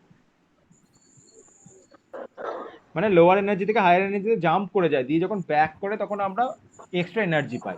এইটা হচ্ছে ফ্লেম টেস্টের কারণ, তাকে এনার্জিতে দিই কেন। এবং এই ফ্লেমটা এক একজনের এক এক রকম কালার আছে, কালারটা আলাদা আলাদা হয় কারণ জাম্প আলাদা আলাদা হয়, সেটা তো ধীরে ধীরে বুঝবো। আপাতত আমি যেটা বলতে চাইছি, আপাতত আমি শুনে নিই ব্যাপারটা, কারণ এখন তো বোর থিওরি ঢুকবো, তাহলে ইলেকট্রনগুলোর এক একটা এনার্জি লেভেল রয়েছে। সে লো এনার্জি পেলে লোয়ার এনার্জি লেভেল থেকে হায়ার এনার্জি লেভেলে জাম্প করে, যখন যেরকম পায় সেরকম। এবার ইলেকট্রনগুলো বোধে জাম্প করে পৌঁছে গেছে। এবার ধর এরকম হায়ার এনার্জি লেভেল রয়েছে, এটা তার গ্রাউন্ড স্টেট, লোয়ার এনার্জি, এখান থেকে এখানে জাম্প হতে পারে, যে ইলেকট্রনটা এখানে আছে সে গ্রাউন্ডে এলো, যে আরো উপরে আছে সে গ্রাউন্ডে এলো। তাহলে এই প্রত্যেকের তো এনার্জি গ্যাপ আলাদা। আমি যদি বলি এটা 100, এটা যদি 200 লেভেল বলি, এটা যদি 300 লেভেল বলি, এটা যদি 400 বলি, তাহলে নিশ্চয়ই 400 থেকে 100 গ্যাপটা বেশি। তাহলে 400 থেকে 100 তে নামতে গেলে কি বেশি পরিমাণ এনার্জি ছাড়তে হবে দেন 200 থেকে 100। তাহলে এই এই এই এনার্জি ড্যাশের যে করসপন্ডিং ল্যামডা ড্যাশটা আছে সেটা নিশ্চয়ই আলাদা, আর এই এনার্জির যে করসপন্ডিং ল্যামডাটা আছে এইচ সি বাই ল্যামডা, তার ল্যামডাটা আলাদা। তাহলে এই দুটো ল্যামডা আলাদা, কারণ এদের এনার্জি গ্যাপ আলাদা। আলাদা আলাদা গ্যাপের ল্যামডা তৈরি হচ্ছে বলেই তো আমরা আলাদা আলাদা রেঞ্জে লাইট দেখতে পাচ্ছি, ঠিক আছে? কিন্তু কখনোই ও কন্টিনিউয়াসলি সব রেঞ্জে ল্যামডা দেয় না, তার জন্যই আমরা লাইন স্পেকট্রা পাই, কন্টিনিউয়াস নয়। কনফিউশন লাগবে বলে আমি এটা স্কিপ করে যেতে চাইছিলাম, জানতে চাইলি বলছি, আমার বলতে অসুবিধা নেই, বুঝতে না পারলে বলবি। এটা হচ্ছে এমিশন। এমিশনে তাহলে কি করলাম, তাকে এক্সাইট করলাম, এক্সাইটেড স্যাম্পল লেখা আছে, এক্সাইট করলাম মানে বাইরে থেকে এনার্জি দিলাম, কোনো কিছুকে এক্সাইট করলে আমরা দেখতে পাই সেখান থেকে লাইট এনার্জি এমিট হয়, হয়তো লোহাকে গরম করলে হয়তো সেটা লাল হয়ে জ্বলতে থাকে, তো সেরকমই কোনো কিছুকে হিট আপ করলে বাইরে থেকে এনার্জি দিলে সেটা লাইট এনার্জি এমিট করে। সেই লাইট এনার্জিটাকে, এটা একটা স্লিট আছে তার মধ্যে দিয়ে পাস করার পর প্রিজমের মধ্যে দিয়ে গেলে হোয়াইট লাইট কি হয়, 7টা আলোতে ভেঙে যায়। হোয়াইট লাইট 7টা আলোতে ভেঙে যায়, কিন্তু এই যে অ্যাটম আছে সেই অ্যাটম থেকে যে লাইটটা এলো সেটা 7টা আলোতে ভাঙলো না, সেটা এরকম লাইন লাইন লাইন লাইন হয়ে আমরা অনেকগুলো কালার দেখতে পেলাম। হ্যাঁ স্যার। ঠিক, এটা হচ্ছে emission spectrum. Absorption sir spectrum কি আরেকবার হলো, বোঝাবেন? হ্যাঁ অবশ্যই, কোনো একটা স্যাম্পল আছে, সেই স্যাম্পলটাকে আমরা এক্সাইট করেছি, দ্যাট ইজ বাইরে থেকে এনার্জি দিয়েছি, ঠিক আছে? বাইরে থেকে এনার্জি দিলে কি হবে, ইলেকট্রনগুলো লোয়ার থেকে হায়ার এনার্জি লেভেলে জাম্প হয়ে যাবে। What is lower energy level, what is higher energy level, ওটাই বোর থিওরিতে আমরা শিখবো, ঠিক আছে? আপাতত শুনি ইলেকট্রনের মধ্যে কিছু লোয়ার এনার্জি লেভেল আছে, হায়ার এনার্জি লেভেল আছে। বাইরে থেকে এনার্জি পেলে কি হবে, লোয়ার টু হায়ার জাম্প করে যাবে, এক্সট্রা এনার্জি পাচ্ছে তো। এবার যে এনার্জি সোর্সটা যখন থাকবে না, ইলেকট্রনগুলো হায়ার টু লোয়ারে আবার ব্যাক করবে, হায়ার টু লোয়ারে ব্যাক করবে, ব্যাক যখন করবে সে এনার্জিটা যেটা রিলিজ করবে সেটা লাইট এনার্জি হিসাবে, ঠিক আছে? লাইট এনার্জি ইলেকট্রন গুলো কি ফার্স্টে লোয়ার এনার্জিতেই থাকে যখন আমরা কোনো সব বাইরে ইলেকট্রন, থেকে এনার্জি ওটাই আমাদের কেমিস্ট্রিক্যাল কেমিক্যাল হায়ার সিস্টেমের, এনার্জিতে যায়। না যায় না, প্রথমে যায় না, আমাদের কেমিক্যাল সিস্টেমের এটাই, প্রতিটা সিস্টেম সব সময় এনার্জিতে লোয়ার হতে চায়, এনার্জিতে যে যত লোয়ার সে তত স্টেবল। স্যার একটা কোশ্চেন। অবশ্যই অবশ্যই। স্যার বলতেছি যে আমরা যে ডিপ্লোমা করব, ডিপ্লোমাতে কি এই সেম কোশ্চেন থাকবে না আলাদা করে করতে হবে? তোদের তোদের সিলেবাসে তো বলাই আছে, সিলেবাস দেখ, আমি তো সিলেবাস দেখেই পড়াচ্ছি, সরি আমি তো সিলেবাস দেখেই বলছি না, সিলেবাসে লেখাই আছে দেখ। রাদারফোর্ডের থিওরি বললে তো শুধু রাদারফোর্ডের মডেলটা বলতে গেলে তো মডেলটা কি করেছিল তার ড্রব্যাকও দেখতে হবে। বোর থিওরি আসছে, এই বোর থিওরি বলতে গেলে তো আমাকে লাইন স্পেক্ট্রা বুঝতে হবে, তুই যে হাইড্রোজেনের যে স্পেক্ট্রা ব্যাখ্যা করবি স্পেক্ট্রাই বুঝিস না, ঠিক আছে? এবার তোকে হয়তো emission Spectra absorption Spectra definition এলো না, তো হাইড্রোজেন স্পেক্ট্রাটা ব্যাখ্যা করা আছে, ওখানে এক পিস ইকুয়েশন আছে, ওই ইকুয়েশনটা থেকে প্রবলেম আসছে, লিখে রাখ। Nu bar equal to, equation লিখতে হবে না, আর into 1/n1 square minus 1/n2 square দিয়ে ইকুয়েশন আছে, বাইরে একটা জেড স্কোয়ার থাকে, লিখে রাখতে হবে না, এটা আসবে, এই ইকুয়েশনটা থেকে প্রশ্ন আসছেই, কেউ আটকাতে পারছে না। তার জন্য আমি স্পেক্ট্রা জিনিসটাই বুঝি না, সেই স্পেক্ট্রা জিনিসটা কি সেইটা বোঝানোর চেষ্টা করছি, ঠিক আছে? এটা বলতে ওই দুটো বিয়ে বলতে বললাম কারণ যাতে কনসেপ্টটা ক্লিয়ার থাকে আর কি। হ্যাঁ, স্পেক্ট্রা জিনিসটা কি, কেন আসে, সায়েন্স পড়ছি আমি, ব্যাপারটা বুঝবো না সবসময়? তাহলে একটা অর্ধেক কনসেপ্ট, এরপরে তো তোদের মধ্যে অনেকেই অনেক স্টুডেন্টকে গিয়ে পড়াবি, পড়ানোর সময় তুই কি বোঝাবি, তুই নিজে যদি ভালো করে না জানিস তখন তুই বলবি দেখো আমাদের স্যার ভালো করে পড়ায়নি, তখন নিজেকে আবার আলাদা করে পড়তে হবে। তাহলে এখন যদি কোথায় ছিলাম, নোটে ছিলাম না, কোথায়, হ্যাঁ এখানে লিখছি। নোট পেয়েছি। লোয়ার টু হায়ার যখন জাম্প, হায়ার টু লোয়ার যখন জাম্প হবে তখন ও লাইট এনার্জি এমিট করবে, এইচ নিউ লিখেছি, মানে H C by lambda, formula দেখবো কোথেকে আসে, চাপ নেই, এগুলো সব ফর্মুলা বুঝতেও হবে, এটা ফ্রিকোয়েন্সি, এটা ওয়েভলেন্থ, সব বুঝে যাবো অটোমেটিক। তাহলে যখন এখানে দেখতে পাচ্ছি ও টোটাল কন্টিনিউয়াসলি ওই 400, 401, 2, 3, 4, 5 করে 750 সব রেঞ্জে ফোটন দিচ্ছে না, সার্টেন একটা ওয়েভলেন্থের ফোটন দিচ্ছে, তাহলে সেই করসপন্ডিং লাইটটা আমরা দেখতে পাবো। এরকম অনেক কটা রেঞ্জে ফোটন দিচ্ছে, ঠিক আছে, কারণ অনেক ধরনের জাম্প আছে, কারণ হায়ার লেভেল তো একটা নেই, হায়ার লেভেল অনেকগুলো রয়েছে, তাহলে অনেক ধরনের জাম্প হচ্ছে, তাই অনেক ধরনের ওয়েভ লেন্থের ফোটন পাচ্ছি, ঠিক আছে, বুঝতে হ্যাঁ পারা স্যার। গেছে? এইটাই হচ্ছে আমার হ্যাঁ এমিশন স্যার, বুঝতে স্পেক্ট্রা, পারছি। এটা হচ্ছে আমার এমিশন স্পেক্ট্রা। অ্যাবজর্পশন স্পেক্ট্রায় কি করা হয়, অ্যাবজর্পশন স্পেক্ট্রাটি অপোজিট জিনিসটা করা হয়, অ্যাটম যে স্যাম্পলটা আছে সেটাকে এক্সাইট করা হয় না, বাইরে থেকে ওই স্যাম্পলটার মধ্যে দিয়ে হোয়াইট লাইট চালানো হয়, ঠিক আছে, ওই স্যাম্পলটা কি করে, কিছু পরিমাণে ওই হোয়াইট লাইট থেকে কিছু পরিমাণ ফোটন অ্যাবজর্ব করে নেয়, ঠিক আছে, কিছু পরিমাণ ফোটন অ্যাবজর্ব করলো, তাহলে ট্রান্সপারেন্ট যদি কোনো সিস্টেম হয় তার মধ্যে তো লাইট ঢুকলে লাইটটা ট্রান্সফার করে যাবে, তার মধ্যে দিয়ে তো পাস হয়ে যাবে, জলের বোতলের মধ্যে দিয়ে তো লাইট পাস হয়, হয়তো হ্যাঁ ওয়াটার তো ট্রান্সপারেন্ট, কিন্তু যেরকম লাইট দেখতে পাই জলের মধ্যে দিয়ে দেখলে কি লাইটটাকে আমরা সেরকম দেখতে পাই, ওখানে তো কিছু পরিমাণ লাইট না। অ্যাবজর্বও হয়, হ্যাঁ হ্যাঁ স্যার। সমস্ত বস্তুই তো কিছু পরিমাণ লাইট অ্যাবজর্ব করে, নাই তুই কোনো বস্তুর কালার দেখিস কি করে, তাহলে কিছু পরিমাণ ওই স্যাম্পলের মধ্যে দিয়ে হোয়াইট লাইটটা পাস হয়ে যাবে, হোয়াইট লাইটটা পাস হয়ে গেল, এই স্যাম্পলের মধ্যে দিয়ে পাস হয়ে গেল, দিয়ে প্রিজমের মধ্যে দিয়ে পার করার পর আমি দেখছি টোটাল লাইন স্পেক যেটা আমাদের কন্টিনিউয়াস স্পেক্ট্রা ছিল তার জায়গায় জায়গায় কালো কালো দাগ, ঠিক আছে, এটা একটু ভালো করে বুঝতে হবে, মাথায় হ্যাঁ রাখতে হবে, স্যার। জায়গায় জায়গায় আমার এখন কালো কালো দাগ, মানে বলি দাঁড়া, এক সেকেন্ড, তার জায়গায় ওঠে না কেন এটা, হ্যাঁ, এখন আমরা কি দেখতে পেলাম, ওই কোনো স্যাম্পলের মধ্যে দিয়ে হোয়াইট লাইট পাঠানোর পর এখন আর কন্টিনিউয়াস স্পেক্ট্রা দেখছি না, কন্টিনিউয়াস স্পেক্ট্রা জায়গায় জায়গায়, এখানে তো লাল দাগ দেখাচ্ছি, জায়গায় জায়গায় আমি এরকম কালো কালো দাগ দেখতে পাচ্ছি, তার মানে কি বুঝলাম, ও ওই ওই পজিশনের ওয়েভ লেন্থের ফোটনগুলোকে অ্যাবজর্ব করে নিয়েছে, দিয়ে বাকি হোয়াইট লাইটটাকে রিলিজ করে দিয়েছে, কি বললাম, কি বললাম,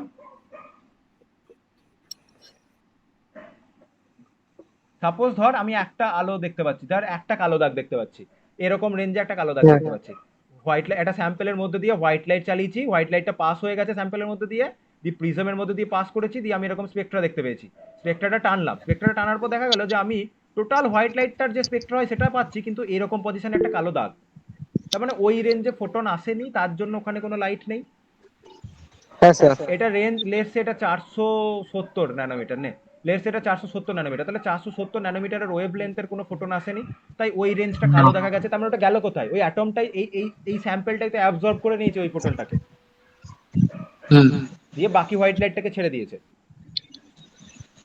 তার জন্য এটাকে আমরা কি বলি, অ্যাবজর্পশন স্পেকট্রাম, ঠিক আছে,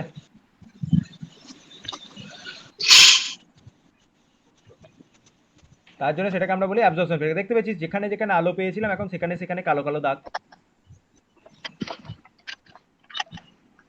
বোঝা গেছে, এই লাইটটা কি অ্যাটম অ্যাবজর্ব করেছে?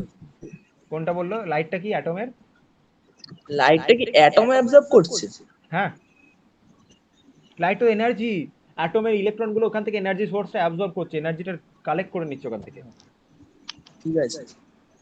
লাইট সবসময় মাথায় লাগবে, লাইট একটা এনার্জি সোর্স, লাইট দিয়ে অনেক রিয়াকশন করা যায়,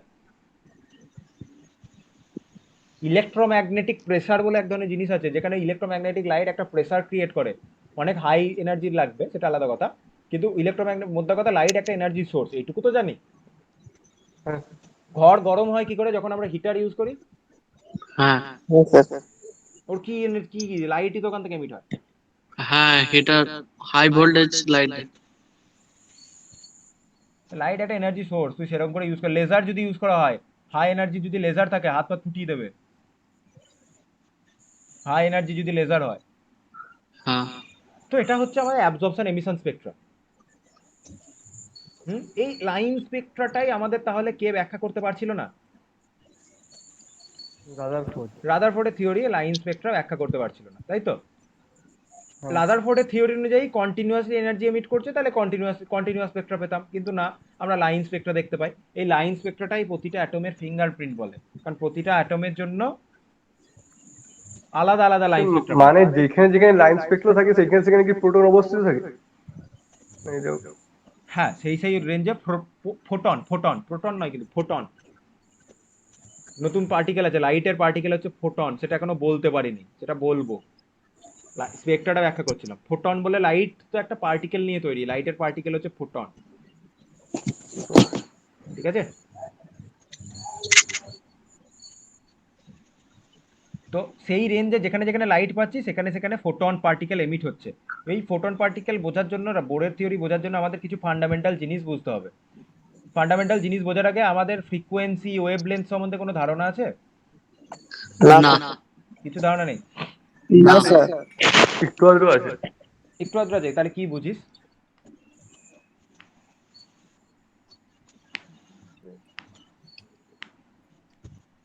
কি স্যার?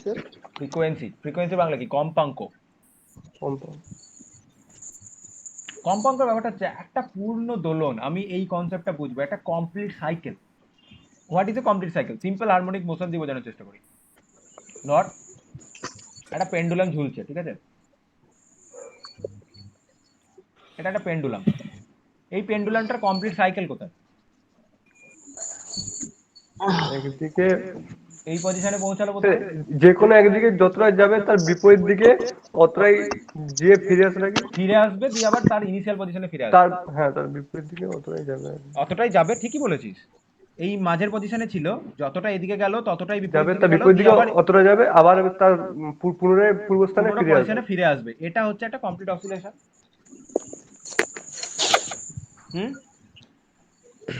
এটাকে হ্যাঁ, কমপ্লিট স্যার। অসিলেশন বলে।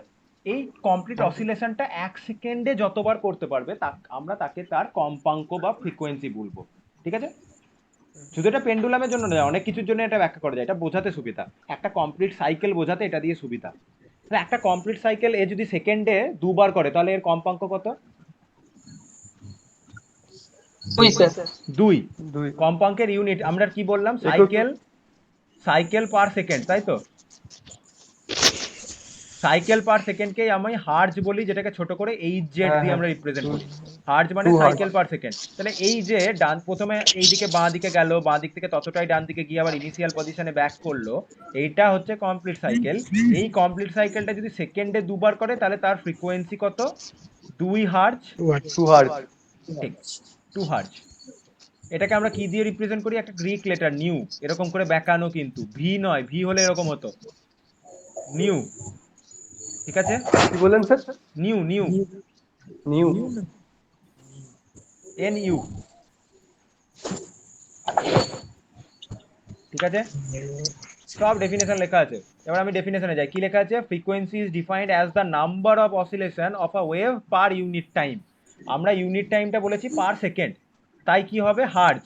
তুই এখন পার মিনিটেও মাপতে পারতিস, cycle per minute, CPM, cycle per minute হতো সিপিএম, এরকম আসতো, বা রাউন্ড পার মিনিট, আরপিএম, গাড়ির ইঞ্জিনের জন্য আসে না আরপিএম?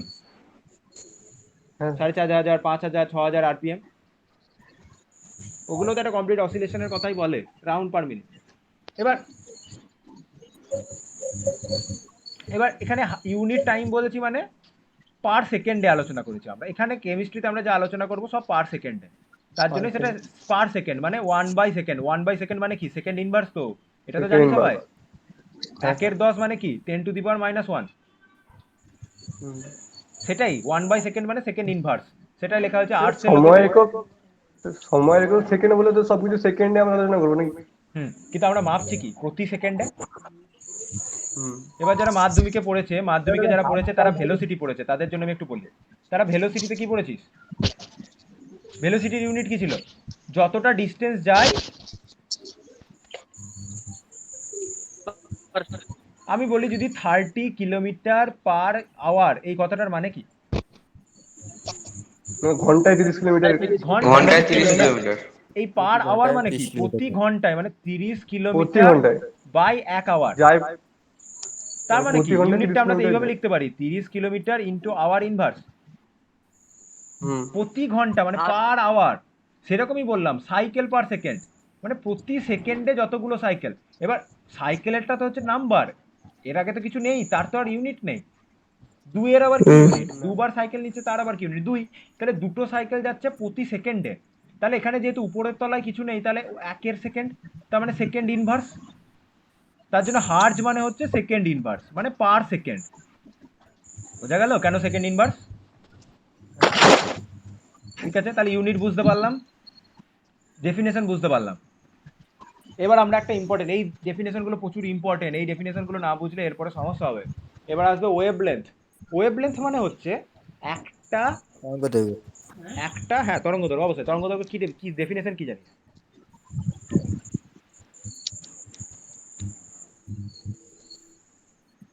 একটা কমপ্লিট সাইকেল বুঝলাম, কমপ্লিট সাইকেল বুঝেছি, এটা তো পেন্ডুলাম দিয়ে বললাম। তাহলে একটা কমপ্লিট সাইকেলে কোনো একটা ওয়েভ যে ডিস্টেন্স যায় তাকে আমরা বলবো তার ওয়েভলেন্থ। ঠিক আছে, এবার আমি যদি বললাম তা সে একটা কমপ্লিট সাইকেলে, একটা কমপ্লিট সাইকেলে সে আমি বললাম ল্যামডা ডিস্টেন্স যায়, এটাই ল্যামডা দিয়ে আমরা ওটাকে রিপ্রেজেন্ট করি। ঠিক আছে, আর তার ফ্রিকোয়েন্সি হচ্ছে 10 হার্জ।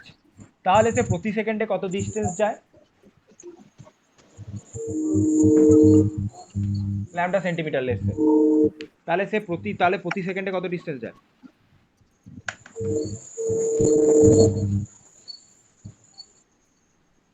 কি বললাম, ফ্রিকোয়েন্সির ডেফিনেশন কি? স্যার 10 হার্টজ পার ল্যাম্ডা। 10 হার্জ পার ল্যামডা নয়, ফ্রিকোয়েন্সির ডেফিনেশন কি কি বললাম? একটা স্যার পূর্ণ সাইকেলে জটা ইয়ে, এক সেকেন্ডে যতগুলো কমপ্লিট সাইকেল যায়, এক সেকেন্ডে যতগুলো সেকেন্ডে কমপ্লিট সাইকেল যতগুলো সম্পূর্ণ করতে পারবে সেটাকে আমরা বলবো তার ফ্রিকোয়েন্সি। 10 হার্জ মানে কি? ও এক সেকেন্ডে 10টা কমপ্লিট সাইকেল সম্পূর্ণ করে, ঠিক? তাই তো 10 হার্জ মানে তো তাই, এক সেকেন্ডে সে 10 বার পূর্ণ হ্যাঁ দোলন স্যার। কমপ্লিট করছে। এবার আমি বললাম হ্যাঁ একটা স্যার। পূর্ণ দোলনে যে ডিস্টেন্স যায় সেটা ল্যামডা, তাহলে 10টা পূর্ণ দোলনে কত ডিস্টেন্স যাবে? 10 ল্যামডা, 10 ল্যামডা যাবে। আর আমার প্রশ্নটা ছিল এক সেকেন্ডে কত ডিস্টেন্স যায়। ও তো এক সেকেন্ডেই 10টা সাইকেল কমপ্লিট করছে, আর একটা সাইকেলে ল্যামডা যায়, তাহলে তো ও এক সেকেন্ডে 10 ল্যামডা ডিস্টেন্সই যাবে। না বোঝা যায়নি? স্যার একবার বলুন। বলছি ল্যামডার মানে ওয়েভ লেন্থের ডেফিনেশন হচ্ছে একটা ওয়েভ, বুঝলাম না। ল্যামডা ডেফিনেশন হচ্ছে একটা ওয়েভ একটা কমপ্লিট সাইকেলে যে ডিস্টেন্স যায়। ঠিক আছে, কমপ্লিট সাইকেলটা বোঝালাম। হুম, ও তো একটা ডিস্টেন্স ট্রাভেল করছে, হ্যাঁ স্যার। তাহলে একটা কমপ্লিট, তবে তো কমপ্লিট সাইকেল কোথায়? এইখান থেকে শুরু করে এটা এটা যদি 1 নম্বর পজিশন বলি, এটা যদি 2 নম্বর, এটা যদি 3 নম্বর পজিশন বলি, 1 নম্বর পজিশন থেকে 2 নম্বর গেল, 2 থেকে এক হয়ে 3-এ গেল, আবার একে ব্যাক করলো, মানে বাঁ দিকে যতটা গেল ডান দিকেও ততটা গেল, আবার তার ইনিশিয়াল পজিশনে ব্যাক করলো। এটা হচ্ছে কমপ্লিট সাইকেল। এই কমপ্লিট সাইকেলে যে ডিস্টেন্স যায় সেটাকে আমরা ওয়েভ লেন্থ বলি, সেটাকে ল্যামডা দিয়ে আমরা রিপ্রেজেন্ট করি। ঠিক আছে, ঠিক আছে। এবার বললাম ফ্রিকোয়েন্সি ডেফিনেশন কি? এক সেকেন্ডে যতগুলো কমপ্লিট সাইকেল সম্পূর্ণ করে, মানে এক সেকেন্ডে ওই 1 থেকে 2 হয়ে 3 হয়ে আবার একই জায়গায় ব্যাক করবে, এইটা এক সেকেন্ডে যতবার করতে পারে সেটা তার ফ্রিকোয়েন্সি।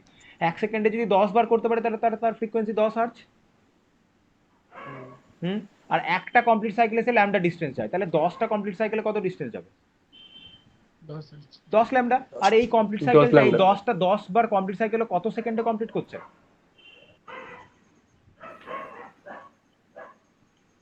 এক সেকেন্ডে তো 10 হার্জ তো। স্যার কি বললেন একবার বলুন না, কথাটা আসেনি, বন্ধ হয়ে গেছিল। আমি বলছি যে আগে তুই বল ফ্রিকোয়েন্সি ডেফিনেশন কি?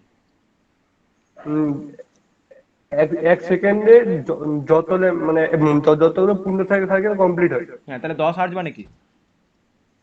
10 বার কমপ্লিট, 10 বার কমপ্লিট করছে। 10 বার আর পূর্ণ আমি সাইকেল কমপ্লিট হয়ে 10 যায়। বার কমপ্লিট সাইকেল সম্পূর্ণ করছে।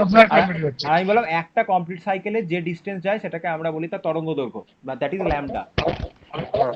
ঠিক আছে, তাই আমি বললাম এক সেকেন্ডে ও কত ডিস্টেন্স যাবে? 10টা 10 ল্যামডা। সাইকেল, হ্যাঁ 10 ল্যামডা। আগে আমাকে একটা কথা বল, একটা কমপ্লিট সাইকেলে ল্যামডা ডিস্টেন্স যায়, তাহলে 10টা কমপ্লিট সাইকেলে কত ডিস্টেন্স? 10 ল্যামডা। 10 ল্যামডা। এই 10টা কমপ্লিট সাইকেল কত সেকেন্ডে সম্পূর্ণ করে? এক সেকেন্ড। এক এক সেকেন্ডে। সেকেন্ডে তাহলে এক সেকেন্ডে কত distance? 10 lambda distance. 10 lambda. 10 lambda. এটাই বলতে চাইলাম। এইবার আমাকে এর গ্রাফ বুঝতে হবে। যারা ফিজিক্সে ক্লাস 12-এ ফিজিক্স ছিল, মানে 11-12-এ সায়েন্স ছিল, তাদের ওয়েভের একটা চ্যাপ্টার ছিল ফিজিক্সে, ঠিক আছে? ওইখানে দেখতে পাবি ওয়েভ হচ্ছে একটা second order differential equation. Differential বুঝিস? ডিওয়াই/ডিএক্স জানিস না? মানে তার মানে তোরা এবার ধীরে ধীরে শিখবি, যেহেতু ক্লাস 11-12 সায়েন্স, মানে ক্লাস 10 তো ডিফারেন্সিয়াল থাকে না, ডিফারেন্সিয়াল ইন্টিগ্রেশন থাকে না, এবার শিখবি। বাট ম্যাটারটা হচ্ছে যে একটা second order differential equation, differential দেখতে হয় ডিওয়াই/ডিএক্স। এটার মানে হচ্ছে ওয়াই এর ক্ষুদ্র, এক্স এর ক্ষুদ্র চেঞ্জের জন্য ওয়াই এর কতটা চেঞ্জ হচ্ছে, ঠিক আছে? এক্স একটা চলরাশি, শুনেছিস? ভেরিয়েবল। হ্যাঁ ওয়াই একটা চলরাশি, তাহলে এক্স চলরাশি, ডিএক্স মানে হচ্ছে খুব অল্প চেঞ্জ। তাহলে এক্স এর অল্প চেঞ্জের জন্য ওয়াই এর কতটা চেঞ্জ হচ্ছে, সেটাই হচ্ছে আমাদের ডিফারেন্সিয়াল ডিওয়াই/ডিএক্স। সেটা তো খুব ক্ষুদ্র সংখ্যা। ক্ষুদ্র সংখ্যা। এবার আমি তোরা ম্যাথের ক্লাস করছি না, ম্যাথের স্যার যে নেবে সে ভালো করে তোদের বোঝাবে, আমি সেটা বোঝাচ্ছি। তাহলে একটা সেকেন্ড অর্ডার ডিফারেন্সিয়াল ইকুয়েশন আছে, মানে ধর আমার একটা ডিফারেন্সিয়াল ইকুয়েশন অলরেডি রয়েছে ডিডিএক্স, এর উপর কিছু একটা ভেরিয়েবল থাকবে, আমি সেই ভেরিয়েবলটা এখন লেখার দরকার পড়ছে না, সে ডিফারেন্সিয়েটেড টার্মকে আমি আবার একবার ডিফারেন্সিয়াল করছি, ঠিক আছে? তাহলে এটা কি হলো? ডবল ডিফারেন্সিয়াল হলো না? ধর ওয়াই এর উপর আমি ডবল ডিফারেন্সিয়াল চাপাচ্ছি, একটা ওয়াই একটা সামথিং আছে, তার এক্স এর উপর দুবার আমি তার চেঞ্জ দেখছি। এক্স এর একবার চেঞ্জ হলে ওয়াই এর কত চেঞ্জ হলো, আবার একবার এক্স এর কত চেঞ্জ হলো, ওয়াই এর কত চেঞ্জ হলো, ঠিক আছে? এটাকে লেখে d2y dx2, this is second order differential. এর একটা ইকুয়েশন আছে, ডিফারেন্সিয়াল ইকুয়েশন হয়, আমরা যেমন x square plus y square equal to 2 3 এরকম ইকুয়েশন শিখেছি, কোয়াড্রেটিক ইকুয়েশন, সেরকমই সেকেন্ড অর্ডার ডিফারেন্সিয়াল এরকম আছে, তাদের একটা ইকুয়েশন আছে, সেই ইকুয়েশনকে সলভ করলে আমরা সাইন কসে সলভ পাই। সেগুলো সব ফিজিক্সের বইয়ে করা যাবে। সাইন কস তো তোরা জানিস কি জানিস না? জানি। আশা করি মাধ্যমিকে তো ছিল সাইন কস। হ্যাঁ স্যার ছিল। হ্যাঁ, ওইখানে ব্যাপারটা আছে ওই 2a sin omega t plus kx এরকম করে ইকুয়েশন আছে। মোদ্দা কথা একটা সাইনের সলভ আছে, সেকেন্ড অর্ডার ডিফারেন্সিয়াল সলভ করবে, সাইনের ইকুয়েশন আছে, ঠিক আছে? এবার সাইনের গ্রাফ জানা আছে, ওইটাই আমার দরকার। না সাইনের হাইয়েস্ট, সাইনের ম্যাক্সিমাম ভ্যালু কত? +1 +1, আর মিনিমাম ভ্যালু -1 -1। বাস এইটুকু জানলে আমার সাইনের গ্রাফ করতে পারবো। সাইন এক্স এর গ্রাফটা আমার কিরকম হবে? লেটস সে এখানটা +1, এখানটা -1, গ্রাফটা এরকম ওঠে, +1 ছয়, 0 থেকে শুরু করে +1 ছয়, আবার 0 ছয়, এদিকে -1টা আমাকে মানে এক্স্যাক্টলি পজিশনে করতে পারবো না, এরকম এইরকম করে গ্রাফ যায়, ঠিক আছে? কসের গ্রাফটাও এরকম হয়, বোঝা গেল সাইনের গ্রাফ কিরকম হবে, ঠিক আছে? সাইন 0 তো 0, স্যার 0 থেকে ওঠে +1 এ ছুঁয়ে আবার -1 এ ছবে। হ্যাঁ +1 ছবে দিয়ে আবার -1 ছবে, এরকম করে যেতে থাকে, কারণ সাইন 0 0, সাইন 91, এটা 90, এটা 180, আবার 270 মানে 270 ডিগ্রি, আবার 360। সাইন n90 তো সাইন n90 0 ডিগ্রি হয়, 0 ভ্যালু আছে, জানেন তো? সাইন n90 এর ভ্যালু কত আছে? বা সাইন n পাই 0 আছে, সেটাই দেখতে পাবো, যত সাইন n পাই আছে এখানে সব দেখ 0 হিট করে করে, 0 90, স্যার এটা 90, এটা 180, 270 হয়ে আবার 360, সাইন n90 লিখেছিলাম, সরি ওটা সাইন n পাই, ঠিক আছে? সাইন n পাই হচ্ছে 0, পাই মানে হচ্ছে 180।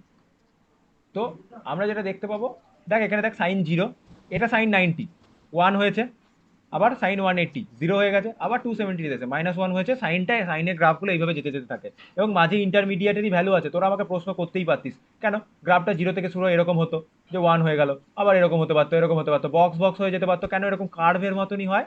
কারণ এক একটা ডিগ্রিতে তুই যদি ভ্যালু নিস, সেই ভ্যালুগুলো মানে sine 0 degree, 1 degree, 2 degree, 3 degree, 4 degree করতে করতে 90 ডিগ্রি পর্যন্ত যদি ভ্যালু নিস, দেখবি এরকমই হবে। আবার 90 পর 91 2 3 4 5 করে 180 পর্যন্ত যদি যাস, দেখবি এরকম করে পয়েন্ট আসবে, সেটাকে গ্রাফ করলে এরকম একটা কার্ভের মতনই গ্রাফ আসবে। দিস ইজ সাইনের কার্ভ। তাহলে সাইনের গ্রাফ বুঝলাম না? বোঝা যায়নি? সাইনের গ্রাফটা বুঝতে হবে। আচ্ছা বুঝতে পেরেছি। মানে যাদের 11 মানে মোস্ট অফ দ্য লোকেরই যেহেতু 11-12 সায়েন্স নেই, সেটা দোষের কিছু নয়, আমি সেটা দোষ বলছি না। যদি থাকতো তাহলে এগুলো অলরেডি তোরা জেনে আসতিস। ফ্রিকোয়েন্সি ওয়েভ নিয়ে আমাকে কিছু বলতে হতো না, ইলেকট্রোম্যাগনেটিক নিয়ে আমাকে কিছু বলতে হতো না, এটা হচ্ছে ব্যাপার। মানে এইগুলো অলরেডি এইচএস এ ছিল, ঠিক আছে? সেটা কথা নয়, শেখার জন্যই আসা। তাহলে গ্রাফটা বোঝা গেছে? কার ডাউট গ্রাফে? হ্যাঁ স্যার বলতে গ্রাফটা তো পরে ডিটেলসে বলবেন আরো। আর এর ডিটেল বেশি কিছু নেই, এইটুকু জানলেই হবে যে সাইনের ম্যাক্সিমাম ভ্যালু +1, এর গ্রাফ ডিটেলে বলবে যদি তোদের সাইন মানে ম্যাথের যে আছে সে, বা তোদের বিভিন্ন জায়গাতে ম্যাথ যখন ইউজ হবে তখন, কারণ এগুলো তো ম্যাথের পার্ট। কেমিস্ট্রি পার্ট না। হ্যাঁ আমি যেটা তোকে বলতে পারি সাইনের maximum value +1, minimum value -1। Maximum value +1 graph মানে পড়তে পারে? না, গ্রাফ পড়বে না। আচ্ছা ফ্রিকোয়েন্সি ওয়েভলেন্থ বুঝতে গেলে গ্রাফ লাগবে। এতদিন যখনই ওয়েভ এর কথা শুনেছিস তখনই তোদের মাথায় এই জিনিসটা আসে না? হ্যাঁ স্যার, কেন আসে? কেন আসে? এই কারণ গ্রাফের কারণ second order differential equation solve করলে সাইনের ইকুয়েশন আছে 2a sin omega t minus ks। আমি বহু বছর ফিজিক্স পড়িনি, আমার ইকুয়েশন মনে নাই। সাইনের ইকুয়েশন আছে, তো সাইন এক্স এর গ্রাফটা হয় এরকম। সেই জন্য আমরা এরকম আঁকি সবসময়। ওয়েভ বললেই আমরা এরকম ঢেউ খেলি খেলি আঁকি। ঢেউ খেলাম। হ্যাঁ, ঢেউ খেলি খেলি আঁকি, কারণ ওটা সাইনের গ্রাফ। ঠিক আছে, তাহলে আজকে জানলি সাইন ওয়েভকে কেন আমরা এরকম ঢেউ খেলি খেলি আঁকি, তাই তো? হ্যাঁ স্যার। কারণ এটা সাইনের গ্রাফ আছে। এবার second order difference equation solve করানো, সেটা তো আমার ম্যাথের ক্লাস নয়। তাহলে তাকে ডিফারেন্সিয়াল শেখাতে হবে, মানে ওই করেই আমার 1 বছর কাটিয়ে ফেলবো ডিফারেন্সিয়াল ইকুয়েশন নিয়ে। সেটা ক্লাস নয়। আমার যেটা দরকার সেটা হচ্ছে সাইন এক্স এর গ্রাফ। এটা সাইন এক্স এর গ্রাফ, ঠিক আছে? এক্স এর ভ্যালুটা থিটাতে বসছে, সাইন 0 0, এখানে যেই 0 বসাবো সাইন 0 0 দেবে। 90 ডিগ্রি সাইন 90 যেই বসাবো সেই ভ্যালু 1 দেবে, এখানে পৌঁছে গেছি। আবার যেই সাইন 180 বসাবো এখানে পৌঁছে যাবো। -1 হ্যাঁ মানে না, 180 তো 0 আসবে, এটা আবার 270। হ্যাঁ 270 তে -1। ঠিক আছে, স্যার ওটা অ্যানালগ সিগন্যালেও তো ওরকম ঢেউ খেলি খেলি হয় না? হ্যাঁ হয়। তাহলে ওখানেও নিশ্চয়ই সাইন থাকতে পারে। আমার মনে নেই অ্যানালগ সিগন্যাল, এগুলো ফিজিক্সের, এগুলো কমিউনিকেশন। আমাকে ফিজিক্সের জিনিস জিজ্ঞেস করলে আমার মনে নেই। আমি ফিজিক্স ওই এইচএস পর্যন্ত যা লাস্ট পড়েছি, তারপরে 5 বছর 7 বছর পেরিয়ে, 5 বছর 6 বছর পেরিয়ে গেছে, আমি আর ফিজিক্স পড়িনি। স্যার আপনি কেমিস্ট্রি নিয়ে পড়েছিলেন? হ্যাঁ, আমার কেমিস্ট্রি বিএসসি এমএসসি। তো পিএইচডি করেন? করবো, এই তো এমএসসি হলো ও, জুলাই মাসে কমপ্লিট। আমার একটা দাদা এমএসসি এখন কমপ্লিট হলো, এবছর পিএইচডি ভর্তি হয়েছে আর কি, আচ্ছা আচ্ছা স্টার্টিং করেছে। আচ্ছা আচ্ছা। না, আমাদের নেট পরীক্ষাটা হবে, নেটটা দেবো তারপরে তো হচ্ছে কথা। থাকেন? হুম, আমি কোথায় থাকি? আমি খড়দায় থাকি আপাতত, কারণ রওরা রামকৃষ্ণ মিশনে পড়তাম, তো তো খড়দাতেই মেসে থাকি। আমার বাড়ি যদি জানতে চাও, আমার বাড়ি বীরভূম। কোথায়? বীরভূম। বীরভূম। স্যার বেলঘড়িয়া রামকৃষ্ণ মিশনটা কেমন? এটা তো আমি নিজেও জানি না। আমি এখানে তো পড়েছি 2 বছর, তার মধ্যে তো 1 বছর লকডাউনেই কাটিয়ে দিয়েছি। বেলঘরিয়া কি ওই তোদের পলিটেকনিক কলেজ? হ্যাঁ হ্যাঁ ওটাই বলছি। ভালো শুনেছি তো, হ্যাঁ ভালো শুনেছি। আমি জানি না কেমন। ওটা থেকে সাই বিবেকানন্দ ভালো, কারণ সাই বিবেকানন্দ মেইন আমার একটা বন্ধু ভর্তি হয়েছে। আমি জানি না এই পলিটেকনিক কলেজের মধ্যে কোনটা ভালো খারাপ। এটা ওই সৌমিক স্যারকে জিজ্ঞেস করবি, ভালো বলতে পারবে, বা ডেভিড স্যারকে, এরা ভালো বলতে পারবে। কারণ হিসাব মতো তো আমি কোনোদিনই ইঞ্জিনিয়ারিং এর স্টুডেন্ট ছিলাম না, তাই এই দিকে কোন কলেজ ভালো খারাপ সেইটার আমার খোঁজ নেই। যেটা জানি না সেটা নিয়ে আমি ফালতু বকবো না, যে আমি জানি ভুলভাল বলবো, তো সেটা করে তো লাভ নেই। ওটা ডেভিড স্যারকে জিজ্ঞেস করবি, সৌমিক স্যার আছে, সৌমিক স্যারকে জিজ্ঞেস করবি, ভালো বলতে পারবে। ঠিক আছে, এখানে যেটা বলছিলাম সাইনের গ্রাফটা বুঝতে পেরেছি। হ্যাঁ এবার সাইনের ওই জন্যই, ওই সাইনের গ্রাফ আসে বলেই, সাইনের ইকুয়েশন থাকে বলেই, বা ফর্মুলা মানে ফর্মটা সাইনের দিয়ে থাকে বলেই আমাদের ওয়েভকে আমরা এরকম ঢেউ খেলেই আঁকি। এবার এর সাথে ওয়েভের আমরা তুলনাটা করি, ঠিক আছে? কেন পেন্ডুলাম দিয়ে তুলনাটা করব? সেটা হচ্ছে সাপোজ পেন্ডুলামটা আমার প্রথমে এই পজিশনটাকে আমি বললাম পেন্ডুলামের 0 পজিশন। তাহলে পেন্ডুলামের 0 পজিশন, ও প্রথমে এই দিকের পজিশনে এলো, এই দিকটাকে আমি বললাম ম্যাক্সিমাম পজিশন, সেটা +1, ঠিক আছে? কারণ সাইনের ইকুয়েশনই আসবে আলটিমেটলি। তো এটাকে +1 বললাম, তাহলে ও 0 থেকে বেড়ে +1 গেল। তারপরে ও আবার কোথায় ব্যাক করবে? তার ইনিশিয়াল পজিশনে ব্যাক করবে। তাহলে কোথায় পৌঁছালো? 0-তে পৌঁছালো। আবার ততটাই ডান দিকে যাবে, মিনিমাম -1। তাহলে এটা -1। অপোজিট দিকের, অপোজিট দিক তো এটা, অপোজিটলি ম্যাক্সিমাম। তাহলে এই দিকে মিনিমাম রিচ করলো, মিনিমাম রিচ করে আবার কোথায়? তার ইনিশিয়াল পজিশনে ব্যাক করবে, এখানে ব্যাক করলো 0-তে। তাহলে এটা আমার কি একটা কমপ্লিট সাইকেল। তাহলে আমার গ্রাফে এই জিনিসটা হচ্ছে একটা কমপ্লিট সাইকেল, ঠিক আছে? এই গ্রাফটা আমি বাড়াই, এই গ্রাফটা আমি বাড়াই, কারণ এই একটা জায়গাতে তো এইটুকু তো আমার ওয়েভ হয় না, ওয়েভ তো আমার টোটালটা নিতে হবে। আমি গ্রাফটা ধর বাড়াচ্ছি, আমার সবকটা ইকুইভ্যালেন্ট হলো না। তার মানে কি, কতটা আমার একটা ফ্রিকোয়েন্সি ছিল টোটাল? এই পজিশন থেকে এই পজিশন পর্যন্ত তো। এটা একটা কমপ্লিট সাইকেল। কমপ্লিট সাইকেলে যে ডিসটেন্স যায় তাকে আমরা কি বলি? তরঙ্গ দৈর্ঘ্য, ওয়েভলেন্থ, ল্যামডা। তাহলে এই ডিসটেন্সটা হচ্ছে আমার কি? একটা কমপ্লিট সাইকেল। কমপ্লিট সাইকেলে যে ডিস্টেন্স গেছে তাহলে ল্যামডা, এটা একটা কমপ্লিট সাইকেল, সেই ল্যামডাতে যে ডিস্টেন্স, সেই একটা কমপ্লিট সাইকেলে যে ডিস্টেন্স গেছে সেটা হচ্ছে আমার একটা lambda wave length.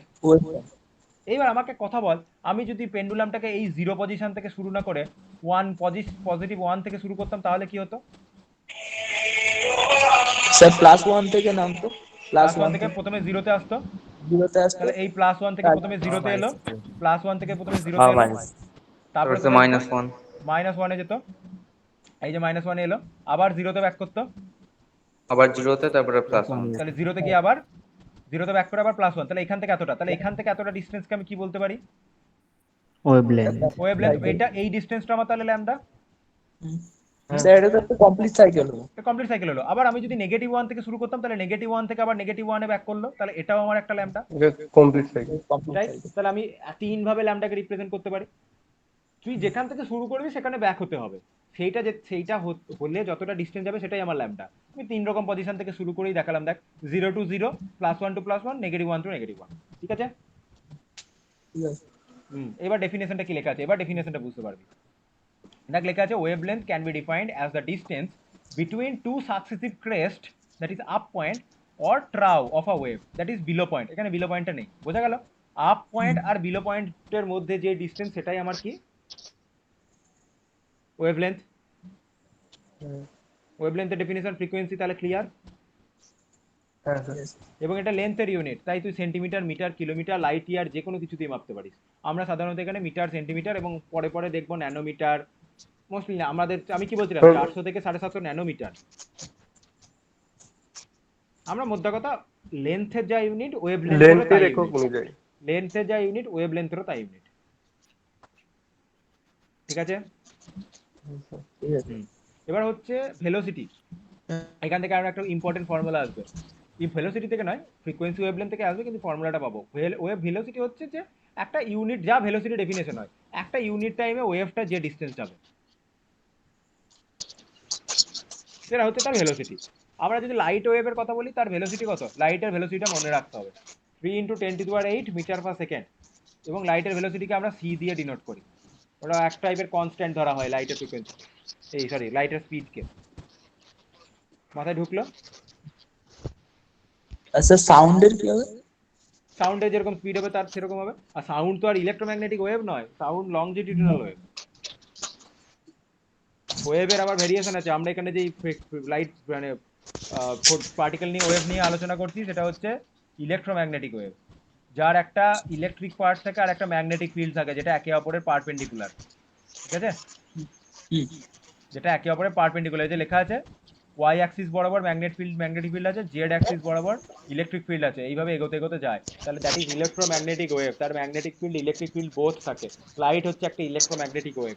Electromagnetic wave বলেই তো ওরা ভ্যাকুয়ামের মধ্যে দিয়েও যেতে পারে, ট্রাভেল করতে পারে। কই সাউন্ড তো পারে না। সাউন্ড মানে কি? লংজিটিউডিনাল ওয়েভ মানে কি? এটা এই আনসারে আমি আবার বলছি, এটা ফিজিক্সের বই, 12 ফিজিক্সের বইয়ে ওয়েভ চ্যাপ্টারে ডিটেলে লেখা আছে। ওয়েভ চ্যাপ্টারে কত ধরনের ওয়েভ হয়, তার কি প্রপার্টি, তার কি ইকুয়েশন, তার কি গ্রাফ, সমস্ত কিছু। লংজিটিউড সাউন্ড ওয়েভের কথাটা হচ্ছে আমি কথা বললে, আমি হেড মাইক্রোফোনের কথা বলছি না, আমি যদি সামনে কথা বলে পাশের লোক শুনতে পাচ্ছে কি করে? আমার কথা বলছি, তার ফলে সামনের যে এয়ার পার্টিকেল বা সামনে যে পার্টিকেলগুলো রয়েছে সেগুলো ভাইব্রেট হচ্ছে, সেই ভাইব্রেশনটা এগিয়ে যাচ্ছে, সেই ভাইব্রেশনটা গিয়ে একজনের কানে ঢুকছে, এয়ার ড্রামকে ভাইব্রেট করছে, তবে গিয়ে সে শুনতে পাচ্ছে। এইটা হচ্ছে ওয়েভের ব্যাপার, লংজিটিউডিনাল ওয়েভ। লংজিটিউডিনাল ওয়েভের বাংলা কি? অনুপ্রস্থ, অনুদৈর্ঘ্য, এরকম কিছু বাংলায় ছিল। আমি বাংলা মিডিয়ামের স্টুডেন্ট, কিন্তু এখন বাংলা টার্মগুলোর সাথে আর হ্যাবিচুয়েটেড নেই, অনেকদিন হলো বলে। তো ইলেকট্রোম্যাগনেটিক ওয়েভ বাবা সেই জিনিস নয়, ওর মিডিয়াম লাগে না, ও কোনো ওয়েভ বা কোনো পার্টিকেলকে ভাইব্রেট করতে করতে আসছে না, ওর মতো নিজস্ব, ঠিক আছে? কোনো মিডিয়াম চলে এলে সেই মিডিয়াম অনুযায়ী ও স্পিডটা কমা বাড়া করে, কিন্তু ভ্যাকুয়ামে ও যেতে পারে, মানে কোনো মিডিয়াম ওর লাগে না যেতে, ঠিক আছে? ইলেকট্রোম্যাগনেটিক ওয়েভে কোনো আপনার ওইটার কোনো দরকার পড়ে না। হ্যাঁ, এবার এই বিষয়ে বেশি ব্যাখ্যা জানতে হলে, মানে বেশি ব্যাখ্যা অবশ্যই আমার থেকে ভালো ফিজিক্সের স্যার করতে পারবে এবং অনেক ডিটেলে করতে পারবে, কারণ এটা ফিজিক্সের পার্ট, ঠিক আছে। ঠিক আছে? এতক্ষণে কে জয়েন করতে এলো?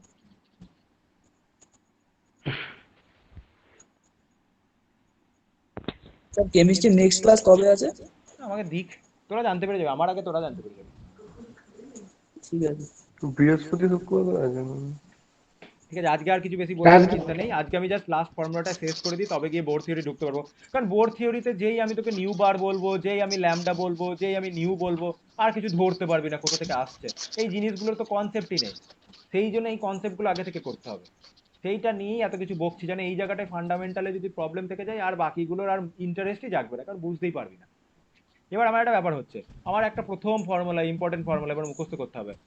নিউটাকে কি বললাম?